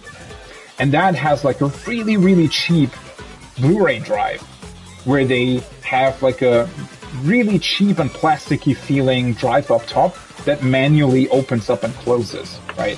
Whereas this obviously has the touch buttons and stuff. So you can interact with it somehow? Or I guess, oh, yeah, you can open up. And this is also mind-blowing, right? This is mind-blowing and also really incredible. So, back on the PlayStation 3, right? So what you can still do today is use like a, what's it called? Like a memory stick, right? A USB stick to transfer or back up save data from your console. And if you do that, right, if you copy, well, anything really from, at least from a PlayStation on a USB drive, or USB stick or whatever, it will automatically create certain folders, right? And you can store like screenshots and movies that you've done, or yeah, that gameplay recordings, right? And you can also copy your save files over, right? I wouldn't use, or I didn't use a USB stick back when I had the original PlayStation 3, I used an SD card. Yeah. This thing had a CF card slot, an SD/mini SD card slot, and the Sony proprietary card, the Memory Pro or whatever it was called. Which is kind of crazy that it had that, right? And again, I still have this one. It's in my big cupboard thing, whatever you call that. In a glass case, actually. So yeah, unfortunately, this had like the, what was it called? So the Xbox 360 had the red ring of death, right? This had some kind of light of death or something. I don't remember what it was called. But the problem was that after a while, I think it was the main like CPU GPU unit, the connection to the main board got weaker over time. Like it got weaker, and at some point, just the connection wasn't there anymore, right? And there were a lot of people who repaired PlayStation 3s back then, but it was really expensive. I remember a friend of mine getting theirs repaired for like $150 or something, or $100. It was still cheaper than when you gave it to Sony, right? But it only held for like 1 or 2 months, and then it was back to being broken. What you could also do, which was really cheap, but also very scary and probably not great for the console itself, was you could take it apart. You could basically take out the main board, which that in and of itself was a bit tricky to do because there are a couple of really, really thin wires that you have to be really, really mindful of not to break. And you could get a heat gun, right? And just point it at the main board, at the main chip of the console, right? Which was definitely not advisable to do that. But it would melt the connections, and it would actually work. How long, however, you could never tell, right? I actually did it with my console. So after it broke, what I did was, with a friend of mine, he had a heat gun. We opened our consoles up, because his broke as well, right? And we, quote-unquote, repaired it. And the only thing that I did, basically, was I grabbed the PlayStation Plus subscription. That was actually one of the big reasons why I got the PS Plus subscription back then, because online was still free, right? It was you only had to get PS Plus for online play from PlayStation 4 forward. It was still free on the PS3. I have to keep that in mind as well. But the we opened it up. We actually got it back into working condition, and my the friend of mine actually used his, right? And it broke like a month after we did that. The only thing that I did was I booted mine back up, got PS Plus, and quickly copied all of my game save files into the cloud storage, right? So that and then I just bought another PlayStation 3, or I actually got it for Christmas back then. I remember that. And I could download all of my save files and everything was fine, right? And I never turned it on back then. Like, I never turned it on after that. So technically, this PlayStation 3 that I still own should still work. I'm just very confident that if I turned it on for anything longer than a couple of days, it would probably break again, which is kind of unfortunate. I really, really like the design of the console. This was an awesome console. It's huge, by the way. It's not as big as the new PlayStation 5, but it's very, very close. And it's probably heavier, or as heavy as the PS5.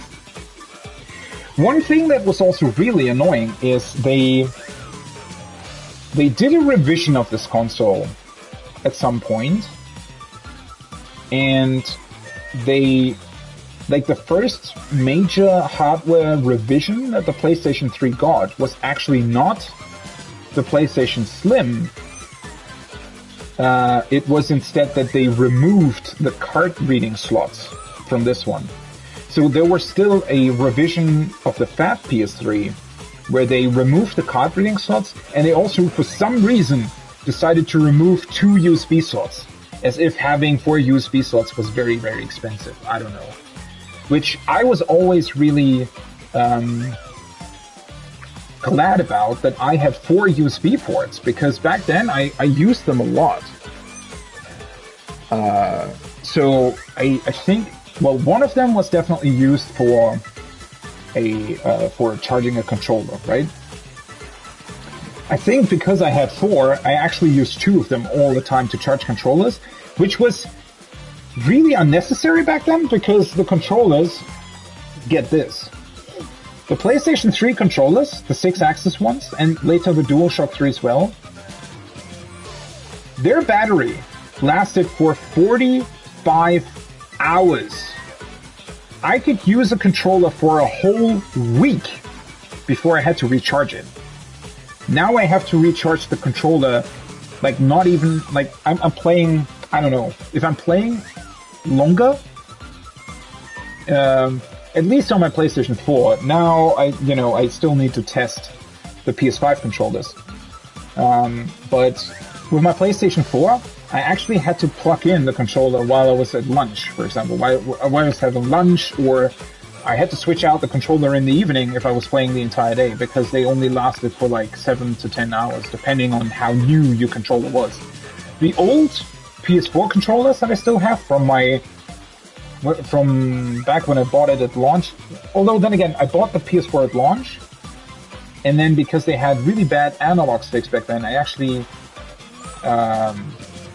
changed my controllers like half a year into the PS4 lifecycle for new ones. I got them for free, obviously, because they only lasted half a year. They were still, they still had a guarantee on them, right? So, I exchanged them, but those controllers, I still have them. Their battery only lasts for like 4 hours now, right? Which is really bad. The old PS3 controllers, though, 45 hours. And that was even after 5 years of use. They were still going strong, right? You basically never had to charge those, because at some point you would plug them in anyway, right?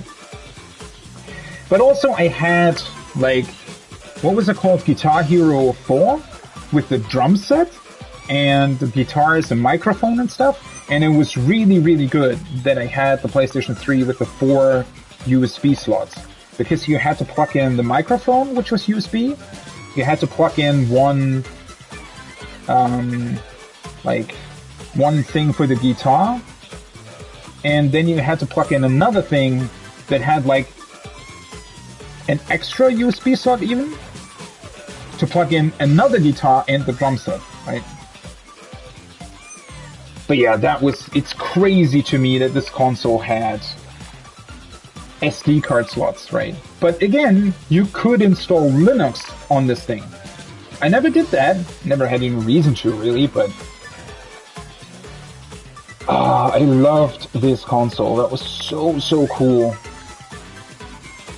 And yeah, I really loved the design. Also with the touch buttons and everything, felt really futuristic back then. I mean, imagine that, right? Imagine like having a PlayStation 2, and I didn't even have that, right? I had the PlayStation 1, but friends of mine had a PlayStation 2. I always played it at their place if I wanted to. The PlayStation 2, I mean, it was still a really good design, but it was also, like, it had the old school DVD drive that came out of the console, right? So, like, a very old school optical drive design, and, like, normal buttons that you could press, right? And controllers with cables and 8 megabyte memory cards.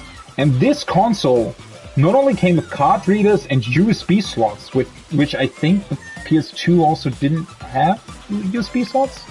I don't think that it did. Maybe one, I don't know. And this touch buttons and controllers that worked with Bluetooth. This thing was mind-blowing back then.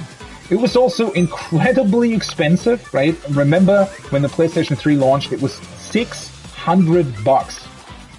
And there weren't any games that you could really play on it for like a year after its release.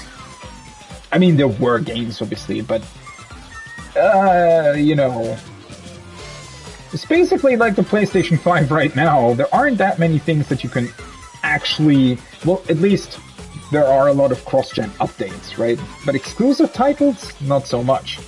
The PlayStation 3 had a similar problem. And it also had an insane price.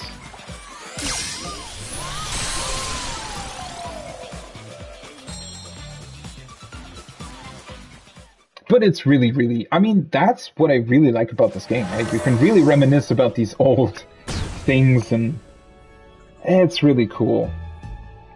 Honestly, really like it. Ah, so now I can look at all the artifacts. That's cool. Oh, and the puzzle pieces as well. They built up a wall.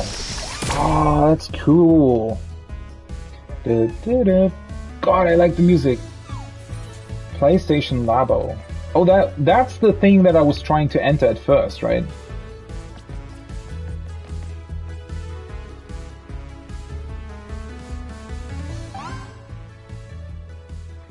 Whoa, there's 28 puzzle pieces here? Alright, so I'm missing one artifact and one puzzle piece from that level. Definitely want to still grab that. This game actually has some beefy content to it. It's cool. Really like that. And all the artifacts that I got are now displayed there. Oh, that's really cool. And again, all the details. Ridge Racer! He's programming some dinosaurs over here.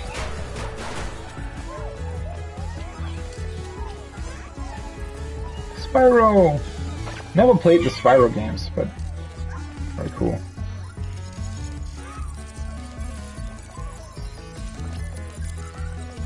Oh, the wall also looks really cool. Like this wall design with that's an HDMI port.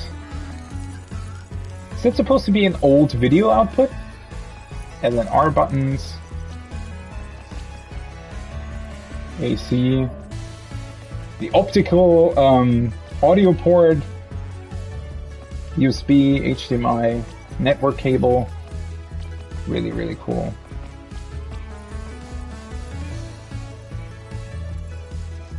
And then a big wall of puzzle pieces. They're using the D-pad as a dance pad. I guess the other guys are programming the other levels that we've just been through.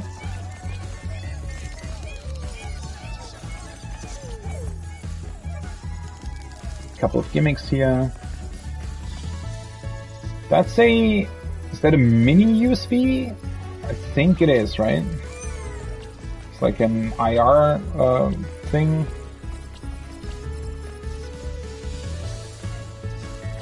I think this is supposed to be a 3.5mm audio jack.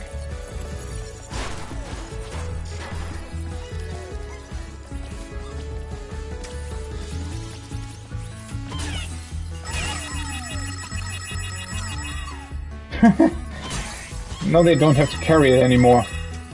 One guy immediately starts to dance.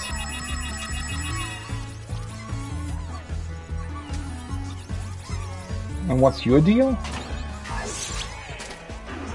Oh, this is where you can spend the coins! Ah, I guess that's how you get the puzzle pieces. Alright, that's with L2. Oh, you can just, I guess... Oh, okay. So I guess I need to capture it? And it's 100 coins to play. Okay.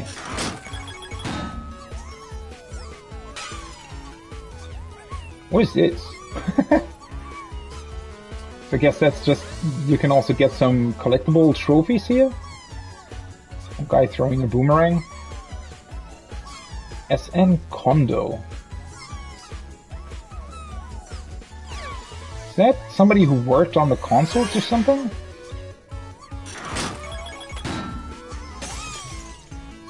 Another guy. He's got fun with the move controllers. K4, W4. I wonder what this is a reference to.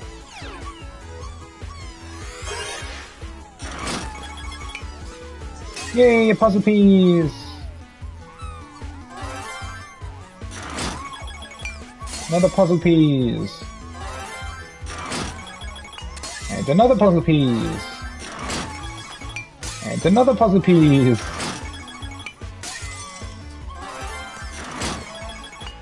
I guess at some point this thing's going to be empty?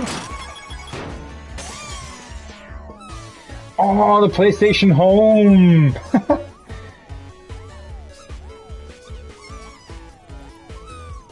Is that supposed to be Miyaki? Miyaki? Is that supposed to be a name? So yeah, the PlayStation Home.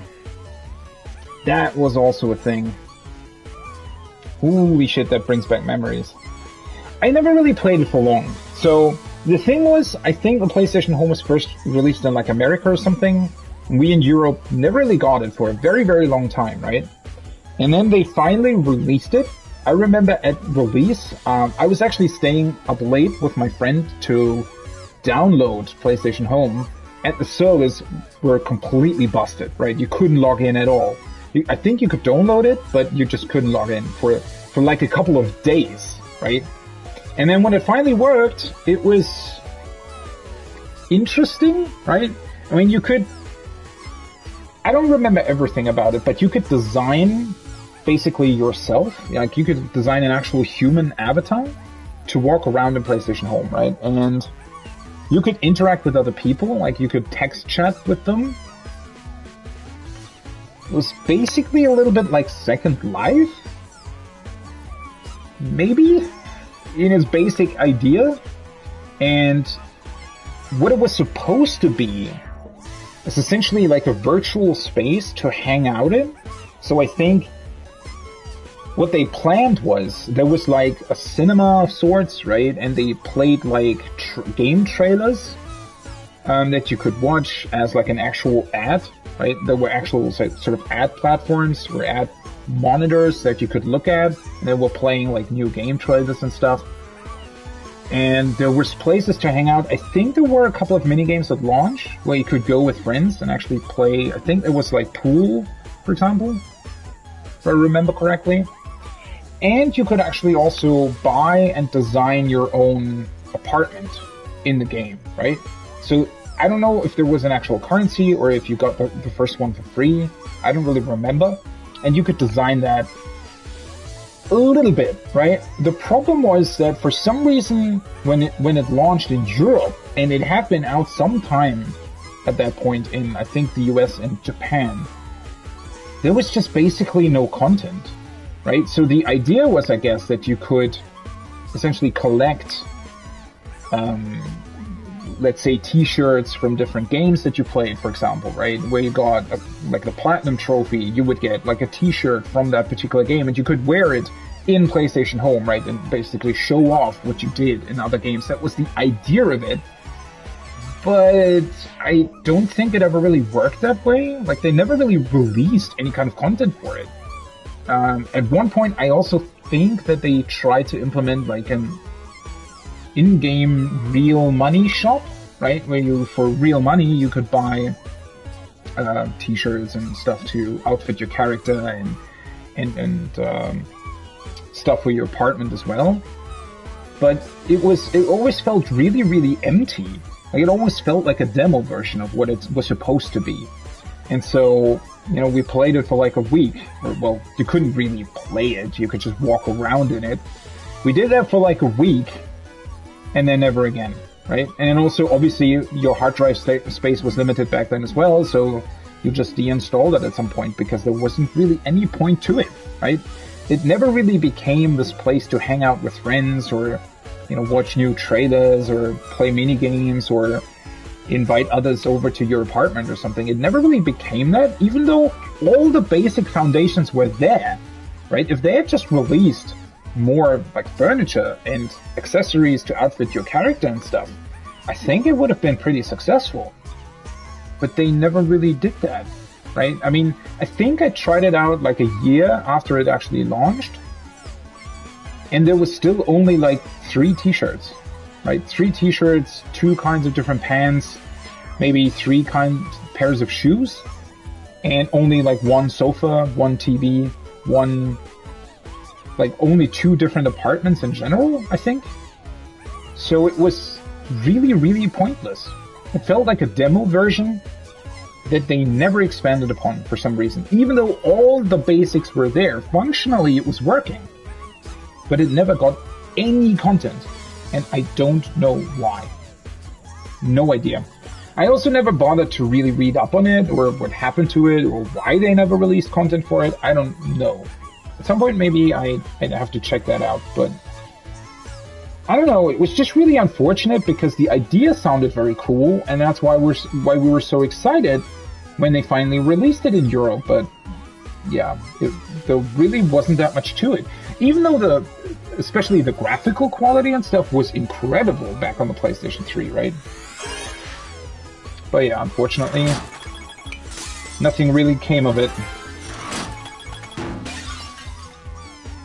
Oh, guys playing with the original PlayStation. Old school TV as well. Of course, a Sony model in a game like this. With the old, like video audio input, right? So you had the white and red ones were the right and left audio channel, and the yellow one was the video channel. And later what was it called? Was it SCART? I think it was called SCART, right? SCART cable? That had like a different plug, but it also worked. So there were adapters, right? That turned the 2 audio channels and the video channel into a SCART cable. I don't know why they introduced SCART later on. Maybe that was a European thing, or maybe that was necessary because of a bit of the higher data transfer rate or something. Yeah, the old school connections. Oh yeah, that's the main menu, right? That they have there on the screen. The main PlayStation 1 menu. Wasn't the PlayStation 1 also a really great CD player? I remember that. So it had a CD player built in, right? If you had an audio CD, you could just put it into your PlayStation 1 and it would just play the audio CD. It was really, really awesome. And yeah, they also had the black background, which I thought back then was just really cool, right? It felt awesome for some reason. I was a kid back then, right? So things like that just really stuck out to me, right? The fact that the CDs from the PlayStation 1 had a black surface area, that just looked really cool. It looked like mysterious and like a futuristic thing, right? Even though CDs in general were pretty futuristic at that point, but yeah, the black background, that was always something that fascinated me, right? And also as a kid, right, you see this black thing and you wonder, wait, why does that even work, right? Why can it read something that is black, right? Because naturally you would assume that the black color would prevent you from reading stuff. So it felt like the PlayStation 1 was some kind of mystical spy device that was capable of reading black CDs, right? I mean, that's how kids think, right? Really, really cool. I do remember a ton of PlayStation 1s having problems with the the cable output after a certain point. At least I remember a lot of people having PlayStation 1s that after a while, well, that was also probably because they were kids, right? And I mean, the thing was built like a brick. I'm pretty sure you could have just thrown it into a fire or something and it would have still worked. But sometimes it had problems displaying colors, so it would suddenly switch to like only display the green channel or something. And sometimes you had to like put a book or something under the connection cable to the monitor or to the TV, so that it would actually show and display all 3 color channels correctly, right? Really, really cool. Yay! With the ducks. It's really fun. One more! Ooh, and they're playing with the PS2. And once again, with the main menu on the TV. This is a bigger TV. Well, people had bigger TVs at that point. That's true. With the DualShock 2 controller, the PS2. The form of the original PlayStation 2 was also incredible. That thing looked absolutely stunning. And you could also set it up straight, right? That was also mind-blowing to me back then. That it was possible to set it up straight and insert the disc vertically? I had never seen anything like it before. It was incredible. One thing that I don't remember is that they actually had blue backgrounds. That I don't think that was the case for all PlayStation 2 games. At least not in Europe. I'm pretty positive they for the like most games had a normal DVD background. I'm not 100% on that though. And again, I never owned a PlayStation 2 myself. There were a lot of late night sessions with friends though playing GTA 3 and causing all kinds of chaos.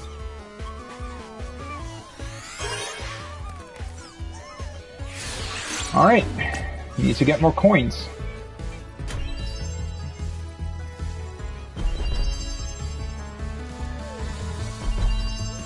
Are there 3 puzzles? Or 4 even? I guess for every sort of level section, maybe? Oh yeah, so the puzzles are split in the middle. Yeah. Okay.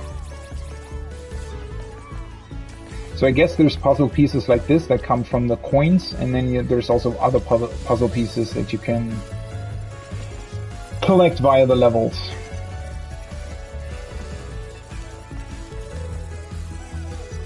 Error. What happened, buddy? He got an error and now he's just chilling. Oh, and they're playing PlayStation 2. They're not playing? They're just in the main menu.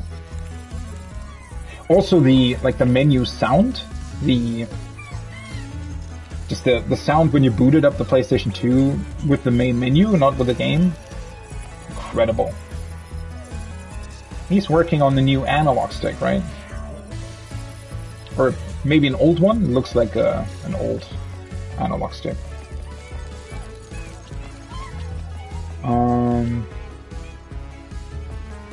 Yeah, so I need to do these levels to get more pieces.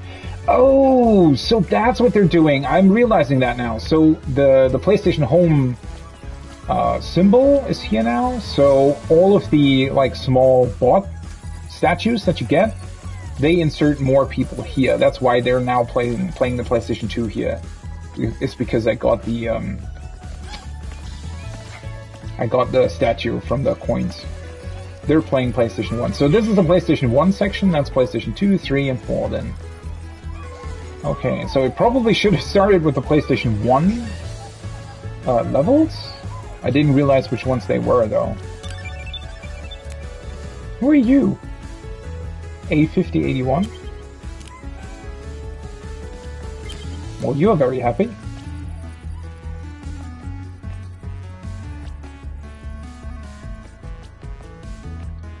Why do they all insist on climbing on these things?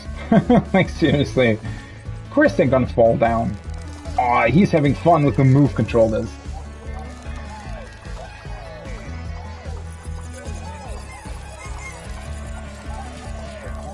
All kinds of weapons as well, although I would advise against running around with like a golf club or an actual club while not being able to see your environment. Are they playing VR SingStar or something? The microphones? They bought a ton of stuff from the PlayStation Store. That's the PS Plus golden plaque thing? I don't know. Does something like that exist in real life? I wish though, right? I think I have PS Plus now for over 10 years. Would have been really cool to get something like that for being a member for 10 years or longer or something. But there's probably a ton of people who are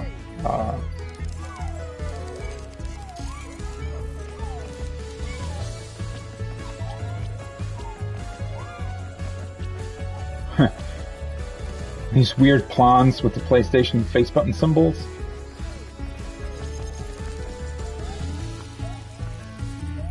Are they designing the Cell ship? Or maybe they're trying to understand it, like most developers.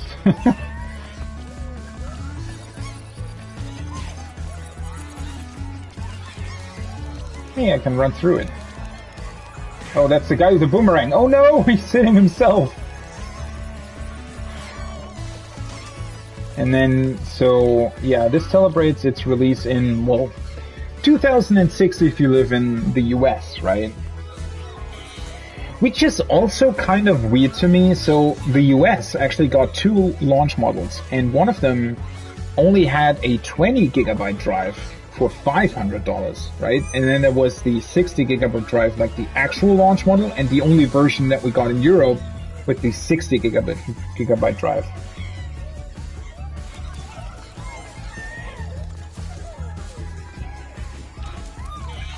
HD World! Yeah, that was the first time that we got like HDMI, and actually the TV that I used back then, I really early on bought an HD TV that didn't have HDMI. So I used these YC whatever cables. There were 5 cables, right? For different color and audio channels. So 3, like 1 dedicated cable for each color channel, I think, like green, blue, and red, and then 2 audio channels as well. And there was like an adapter that you could get, and it worked on the PlayStation 3. It actually had a dedicated output for that as well, so it didn't plug into the HDMI port, it plugged into a different port, and then from that port it turned into those 5 cables that I could plug into my TV.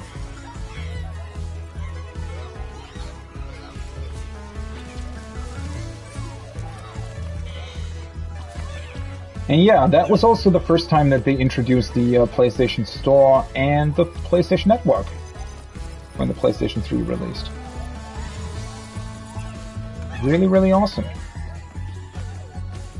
It's using the move. There it is. So is that like a... Is that a ray tracing reflection? I'm not entirely sure. Certainly not an actual reflection. It has screen space reflections as well, though, I think. Or maybe not? I don't know. It's a bit of a weird reflection. Oh yeah, no, you can actually see it here, right? So it had HDMI out, then the network cable. It had optical audio out, which I used for my receiver as well back then. And the AV multi-out, that's where I plugged in my thing for my TV. Also had a main power switch at the back, which newer models or newer consoles don't come with that anymore. And I really love its design, like I said before. It just looks really cool.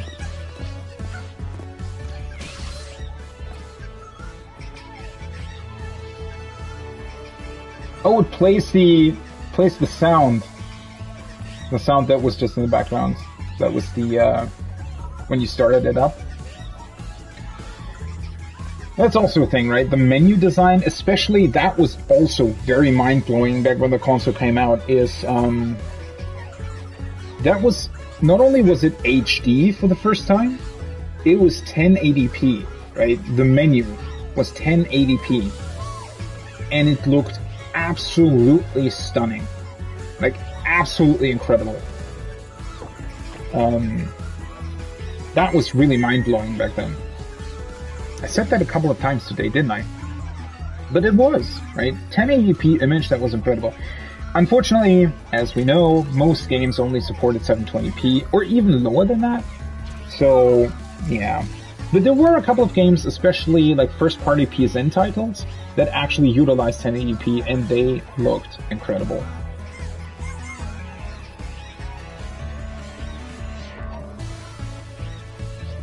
PlayStation Move controllers,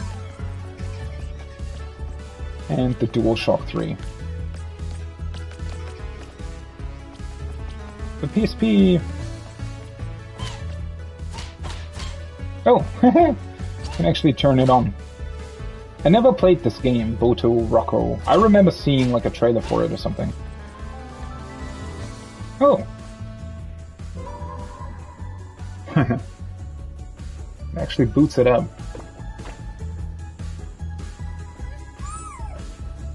Can't press start though, fortunately. It only brings up the menu here.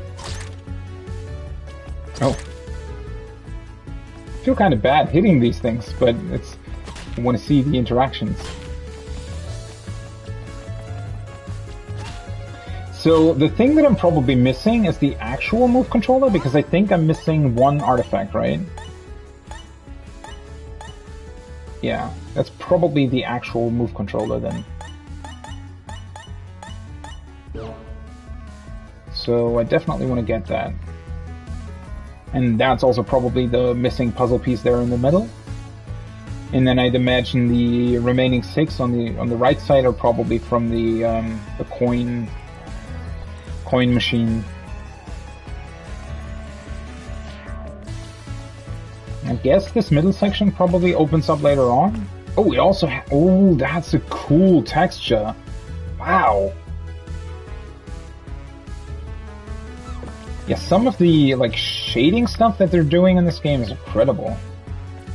The surfaces, they look really, really well done.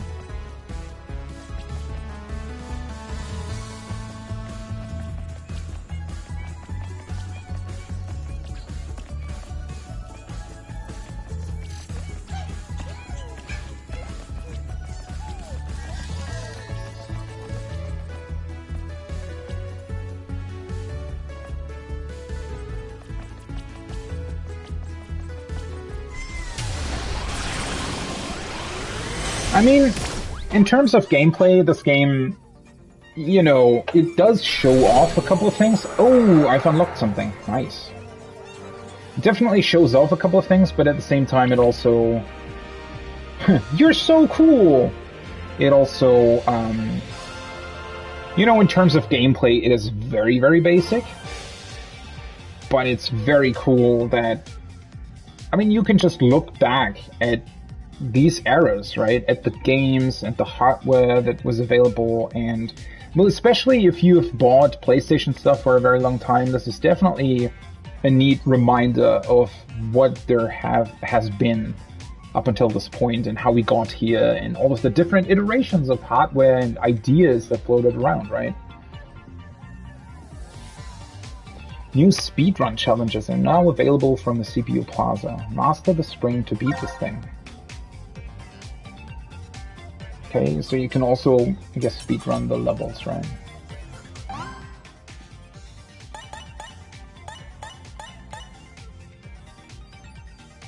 That's the labo. That works speedrun. Well, I want to go through the levels first. Oh, so the things aren't permanent here. I mean, that's fine.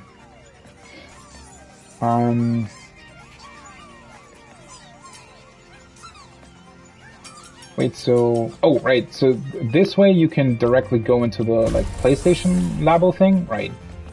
And the speedrun thing is on the other side. I didn't realize that at first. Let's check out the thing that we unlocked downstairs. It doesn't look fully unlocked yet.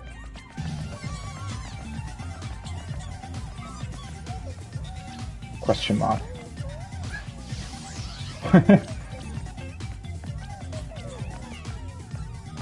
You probably have to beat every level or something in order to unlock this. Alright, let's check it out. I need one more puzzle piece and one artifact from somewhere in this level. Cooling springs, frigid flows.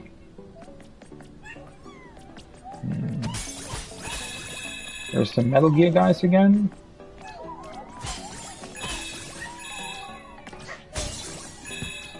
Although then again, trying to speedrun the different levels is probably fun as well, right?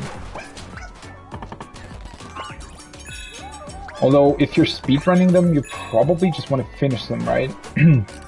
Not necessarily collect the coins as well. Unless they... Wait. The missing pieces aren't in here though, right? Pretty positive they aren't.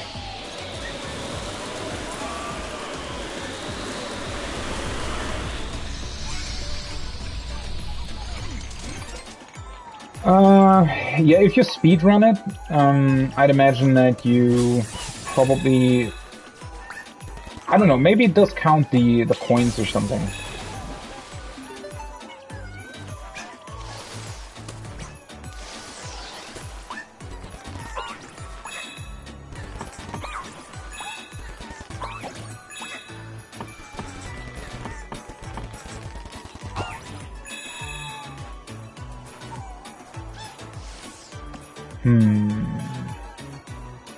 I definitely got a puzzle piece here.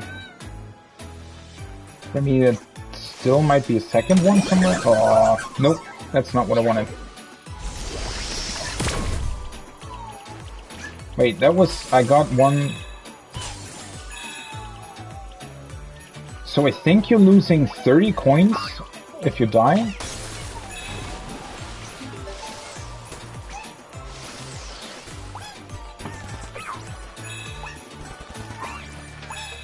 That's what it looks like anyway. Or... maybe I just lost the coins since my last checkpoint. That could also be the case. Poor fellow.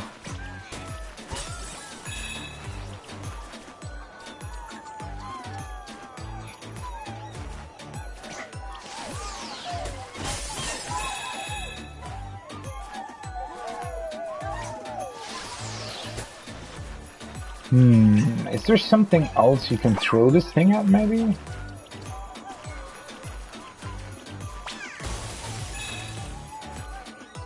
Okay.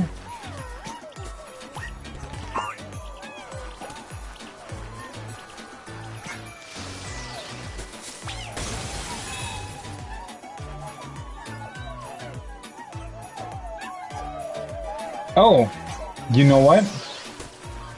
I think I completely forgot to actually check out the left side of this level, like this one. I never jumped over here, didn't I?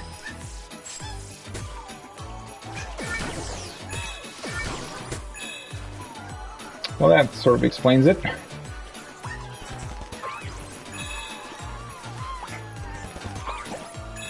What's going on with you two?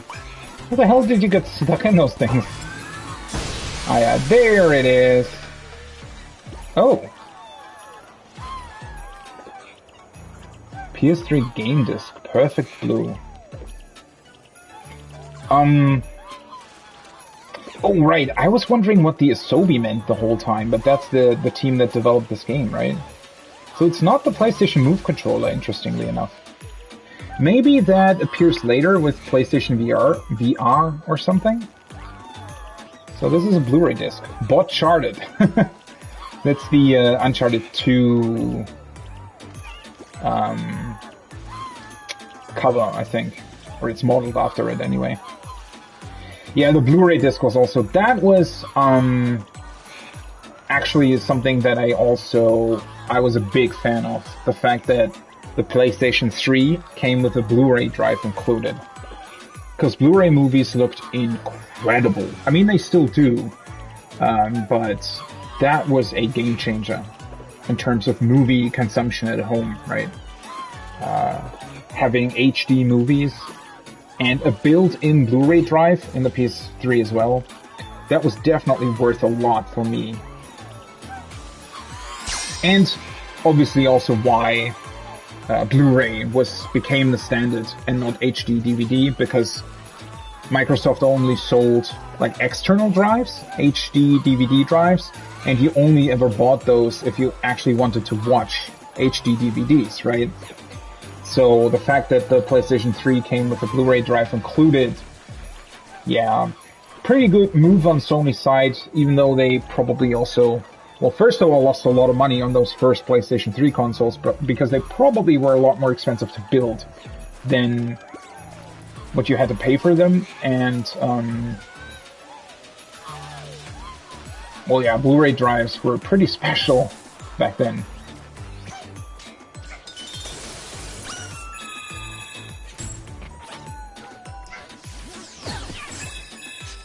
Wait, so that was the missing artifact. It was not the missing puzzle piece, though.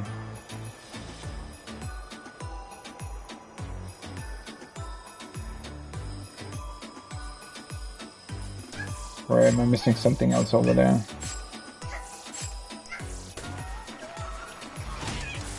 Oh, it's kind of a shame that you can just destroy his snowman. Oh, you can... Like in Animal Crossing, you can actually make this a really big snowball.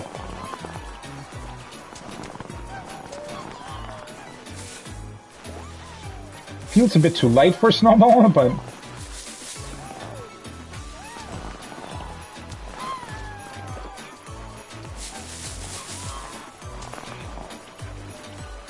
No!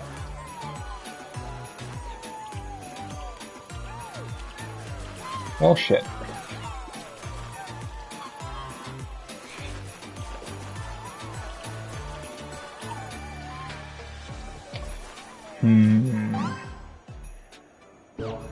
Yeah, I wonder where the missing puzzle piece is, though. So there was one puzzle piece in this section of the level, right? Back there, like in that blue chassis thing.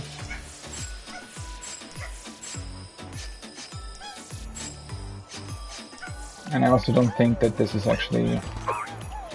Can I even bring it over here? Well, you can, but... Oh, you can actually throw it at these guys, too.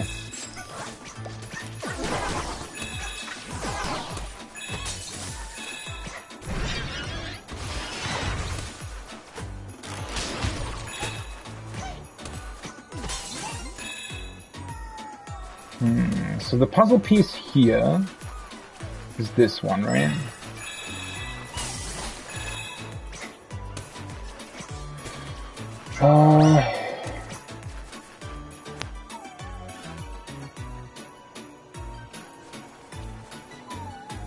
I don't necessarily think that there would be another one here, though. It's actually not that easy to think about this. Wait! It's over there! What the hell? It's literally at the start of the level. It's just hidden. Wait, why doesn't it... Now it activated the checkpoint. That's weird. I just didn't see it! Oh, this is very sneaky. This is so obviously hidden in sight that you just don't notice it. Very clever. Alright, completed. Cool. Let me just collect a couple more coins while I'm here, and then...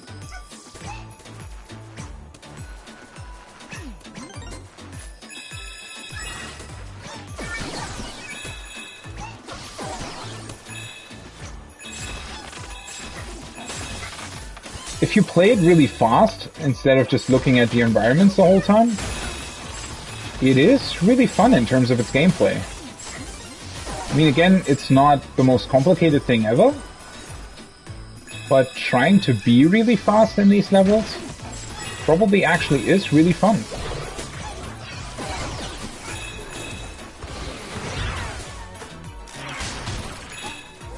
Again, I wonder if the speedrun only counts the time that you need to finish a level, or if it also counts the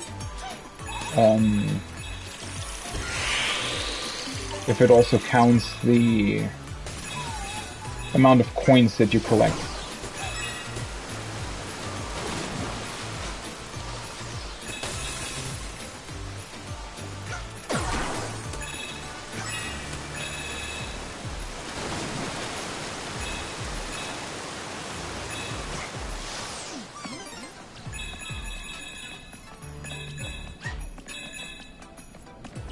So this is the end of the level. I guess I'm just going to...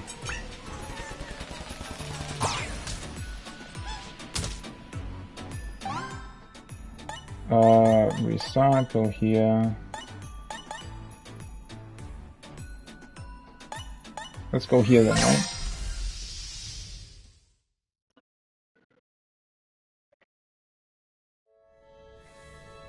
There's the Blu-ray. And the one puzzle piece. Nice, nice. Alright, so this section is complete now. It's kind of interesting because it feels like there's a lot of space here. But maybe...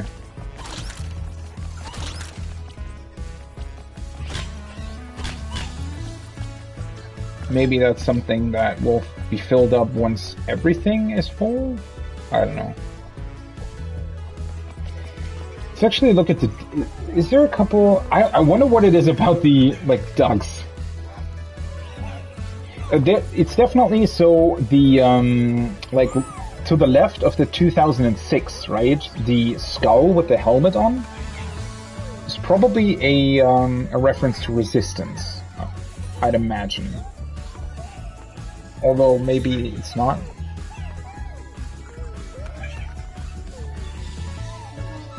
So there's a bot playing with his Move controller. Oh, there's the trophies, right? Yeah. It actually took some time for them to release the trophies. Because the PlayStation 3 didn't launch with them, right? But the Xbox 360 launched with achievements, and I guess Sony didn't really anticipate a system like that to really take off like it did, right? Achievements became a really big thing back then. And so Sony, well, somewhat quickly, I would say, implemented the trophy system into the PlayStation 3 as well. And especially some of the first-party games retroactively got fitted via patches with trophies, but it actually took... so the console released in, I think, March 2007 in Europe, right? And I think it took, like, the first actual trophy patch that I got was for Judgment. Not the new, like, Yakuza spin-off. Oh no, it was called Eye of Judgment, sorry. And it worked with the PlayStation Eye camera with the cards. And it was an incredible game that I wish they had actually supported longer. So Eye of Judgment was a card game, and the neat trick was, it was a trading card game, right? So you actually had to buy the cards as booster packs, like your typical trading card game, which I'm a big fan of. I'm a big fan of trading card games, right? I collected Pokemon cards for a really long time. Not anymore though, but I had them for a really long time. I had Yu-Gi-Oh cards. And so this was an incredible thing because so the playing field was 3x3, right? And the objective was, it was basically a more involved version of the Triple Triad game from Final Fantasy.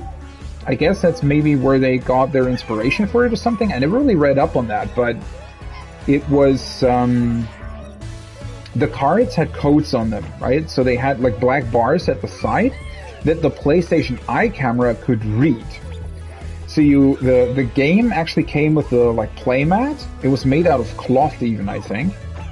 You only had to make sure that you had to have fairly good lighting conditions, right? So if like the sun shines through your window and it creates like weird shadows or something, it had really big trouble reading the cards.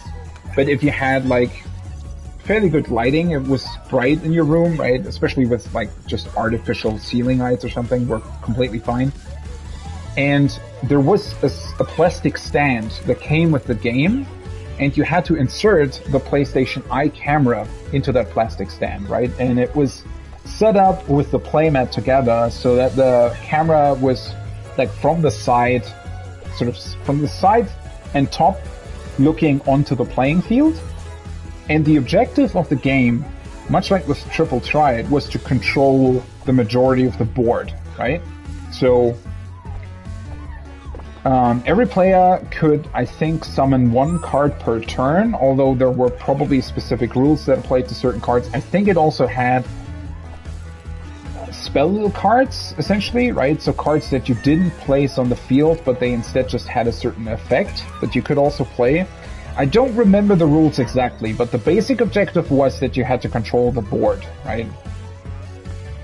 And at the end of the game, I think the game ended when all of the 9 tiles were set, and whoever controlled the majority at that point won. But you could also destroy monsters from your opponent as well.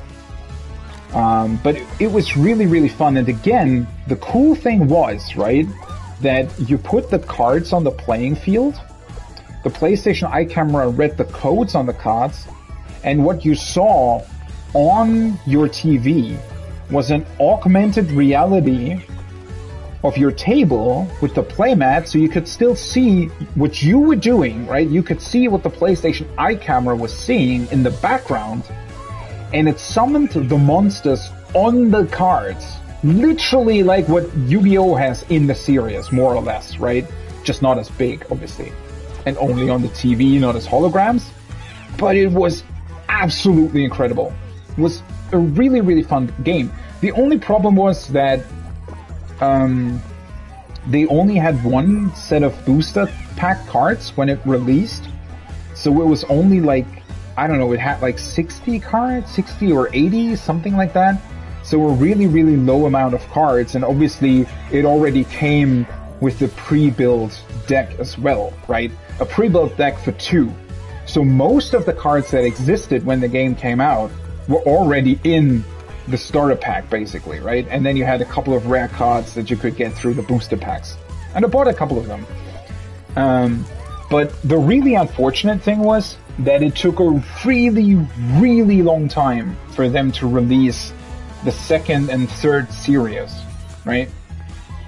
And, well, the basic cards, like the first series set that they released, it wasn't too much fun. Like, it got boring really, really quickly because you ended up with always the same cards being played against each other, right? And the game also had an online mode, by the way, which was also really cool.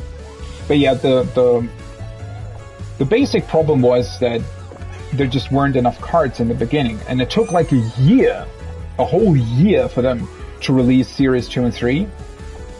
And at that point, obviously the people playing the game had already dropped off massively, so it was really, really hard to even find people to play with online.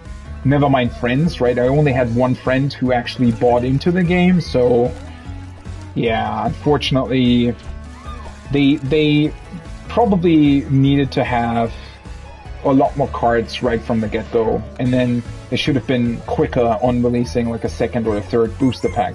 And they never released anything beyond the third one anyway, so the game ended up with having, I don't know, was it like 300? It might have been like 300 cards that got released overall for the game, which at the end of the day was pretty fine. Like, once those got released, it was actually really, really fun, and you had a lot of different decks that you were able to build. And also the CPU opponents in the game were also fun to play against.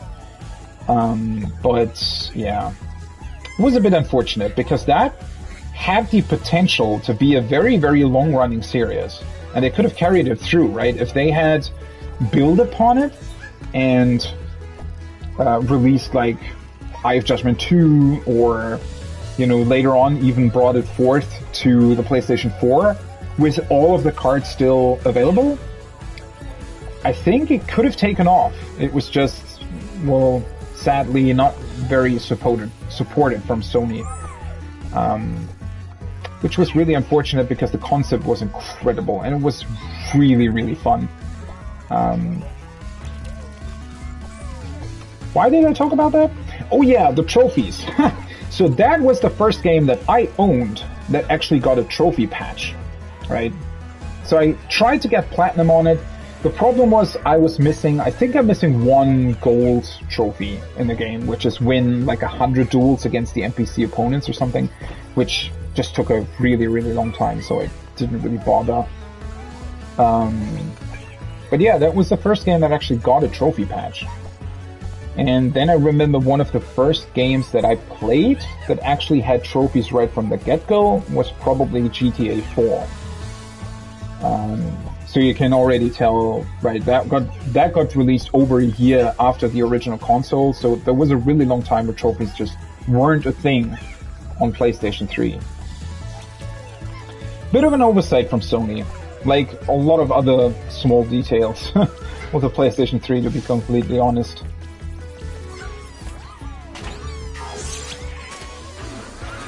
Alright, let's spend the coins. We got 4 draws. Huh, that looks fun. What is that? All of the different PlayStation logo ideas? I wonder what that is.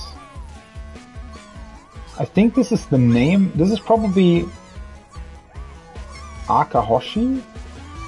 Maybe? These are probably the names of the people associated with it, or their nicknames or something.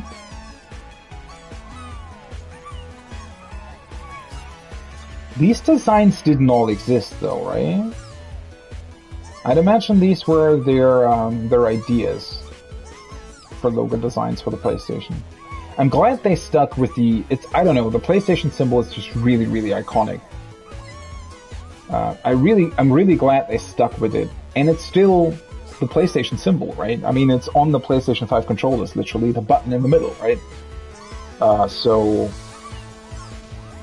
I always like when companies actually stick to their symbols. I mean, yes, there's definitely logos that warrant like an overhaul at certain points, right? Logos that really lose their touch over time. But there are also logos where I hate that companies changed them. I'm really glad that PlayStation stuck with their PlayStation symbol. The only thing that they always changed was their, well, not always, but they changed the font for the PlayStation, right? Like the mini symbol of the actual PlayStation, the thing that's also on the games and stuff. They had like the very, what's it called? Like the 90-degree angle font with the very thin lines for the PS2, right? Then they started out with the Spider-Man font for the PS3, which is also what most PlayStation 3 games have at the side, right? Especially the earlier ones. I don't know if they changed it at some point. I think they actually did. So most PlayStation 3 games that got released have, I think actually it's a red or it's a black 3 on red or something. I'm just looking over to my PS3 games, but so there's like a 3 in the Spider-Man font, right? On the site label on the game, the game box. And then at some point, I think that was when either the first or second iteration of the PlayStation Slim got announced.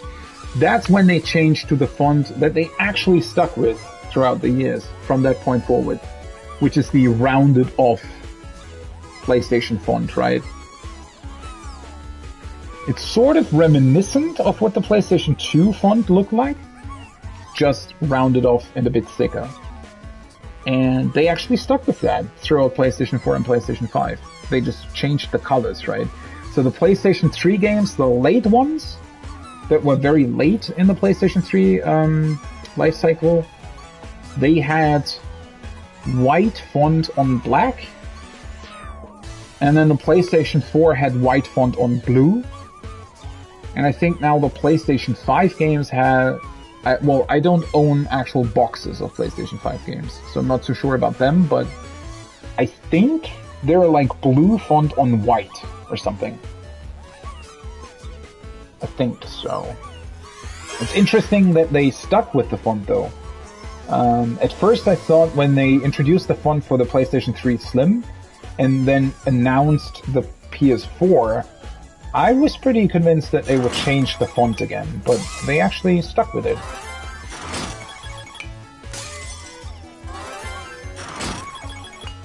guess they must have been pretty happy with it. Oh, you know what? Now that I'm seeing the golden balls that you can get in here, those are probably more artifacts that you can get via the coins, huh?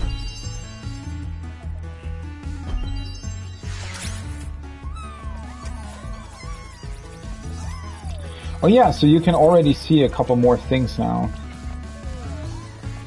So that's the Vita. Yeah, that's the second iteration of the PlayStation 3 Slim that you can see here. And it's got this, what's that called? Like a rippled design on top. It actually doesn't look too bad in the picture here, but it was like a really, really thin plastic casing that was over the Blu-ray drive, right? And you would manually sort of slide it open and just put the Blu-ray on top. And the reason why it feels really cheap is, well, first of all, it's a manual thing, right? You manually open it. I think it has a spring mechanism to close it, but it feels like a really cheap thing, right? And it also feels like a really cheap piece of plastic. I didn't care for it too much because, well, at that point, the PlayStation 4 was already on the horizon, right? I just wanted to have a cheap PS3. It wasn't even that cheap. I think it was still $300, though it came with like 2 games and 3 months of PS Plus or something. With 2 games that I never really played, by the way. I think those were Little Big Planet Karting, I think it was called. So there was a racing game in the style of Mario Kart, just with the Little Big Planet characters, Sackboy and stuff. And I never played that. I think I actually never took the Blu-ray out of the box. And then there was a fighting game as well. So they basically just copied Mario Kart and Smash Bros, right? And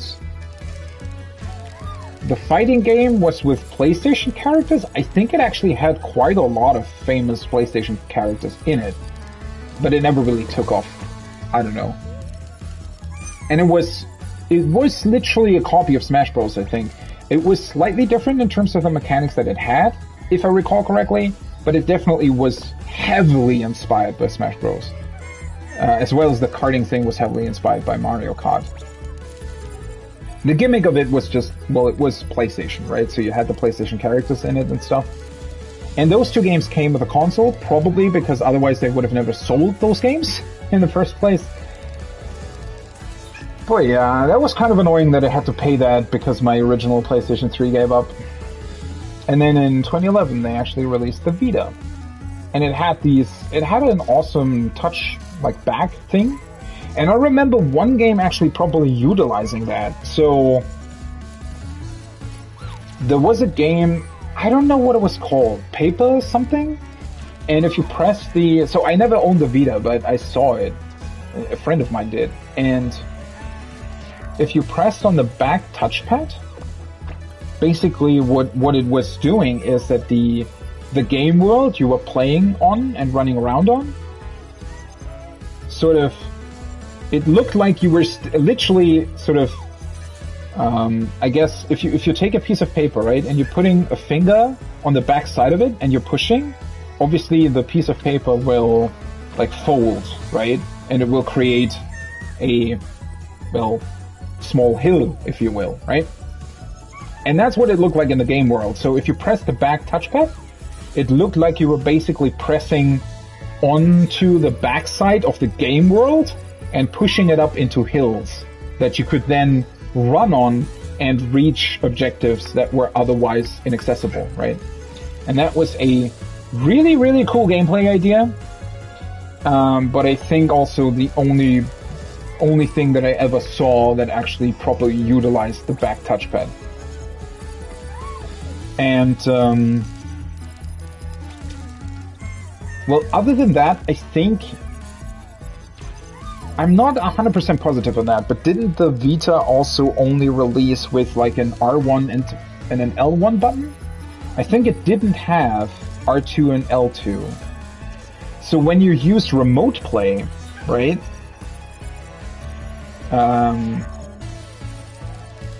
And you played from like your PlayStation 3 or PlayStation 4 thing, you could stream that. I mean, you can still do that, right? You can stream that to your Vita.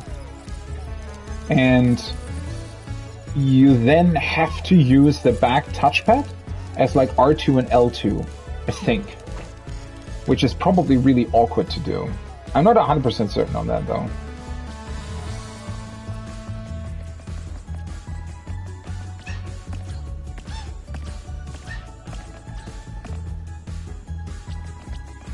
I guess the scene that they're depicting here is sort of the original idea. So the person saying "do it" is probably sort of supposed to be the original idea of them coming up with the concept of a PlayStation. I'd imagine that's what that's supposed to represent. And then this panel will go all the way to 2004 when they released the PSP. You can see the UMD drive right here.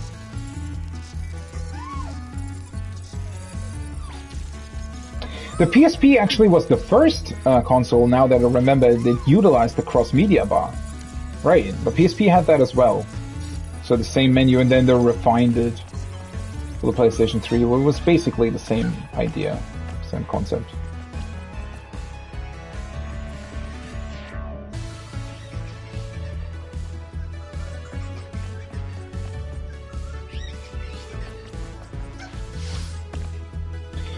Well, this was fun, wasn't it?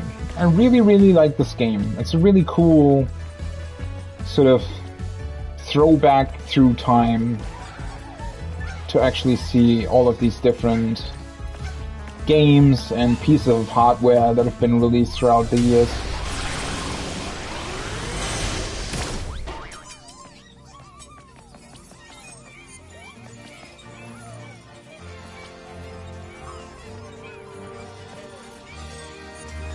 He's still happily gaming away on his Vita as well. So yeah, that's it for now. That was a small look at Astro's Playroom. I definitely want to play through this game. So, I mean, judging by this session, I have now streamed for about 3 hours, and we're finished with 1/4 of the game, I guess. So that's sort of a good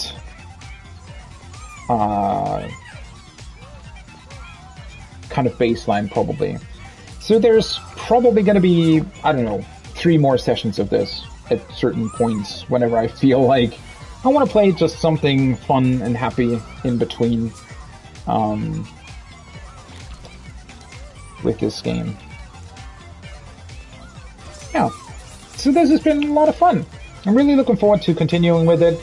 I don't really know how I'm going to do that. Maybe next Sunday or something. Or maybe throughout the week I'll find time to play it a bit more. Guess we'll see, but it's definitely not really a priority for me, but still something that I want to do here or there at certain points. And just keeping in mind that, yeah, that this game exists, and going through it and talking about the different points in time. I mean, I don't know how much I can really say to like the PlayStation 1 era and the PlayStation 2 era of things. There's probably not going to be as much to talk about there. But the PlayStation 3, yeah, there was a lot that I associated with that. Alright, that's it. I am probably going to stream Dark Souls 2 and continue with that this afternoon. So I'm going to take a lunch break now, and maybe after lunch I'm gonna come back with more Dark Souls 2, hopefully. So if you have been watching, thanks a lot. This has been a ton of fun, and if you want to come back for the next stream, I would really appreciate that. Other than that, have a great rest of your day, morning, evening, night, wherever you are. Until next time. Bye bye.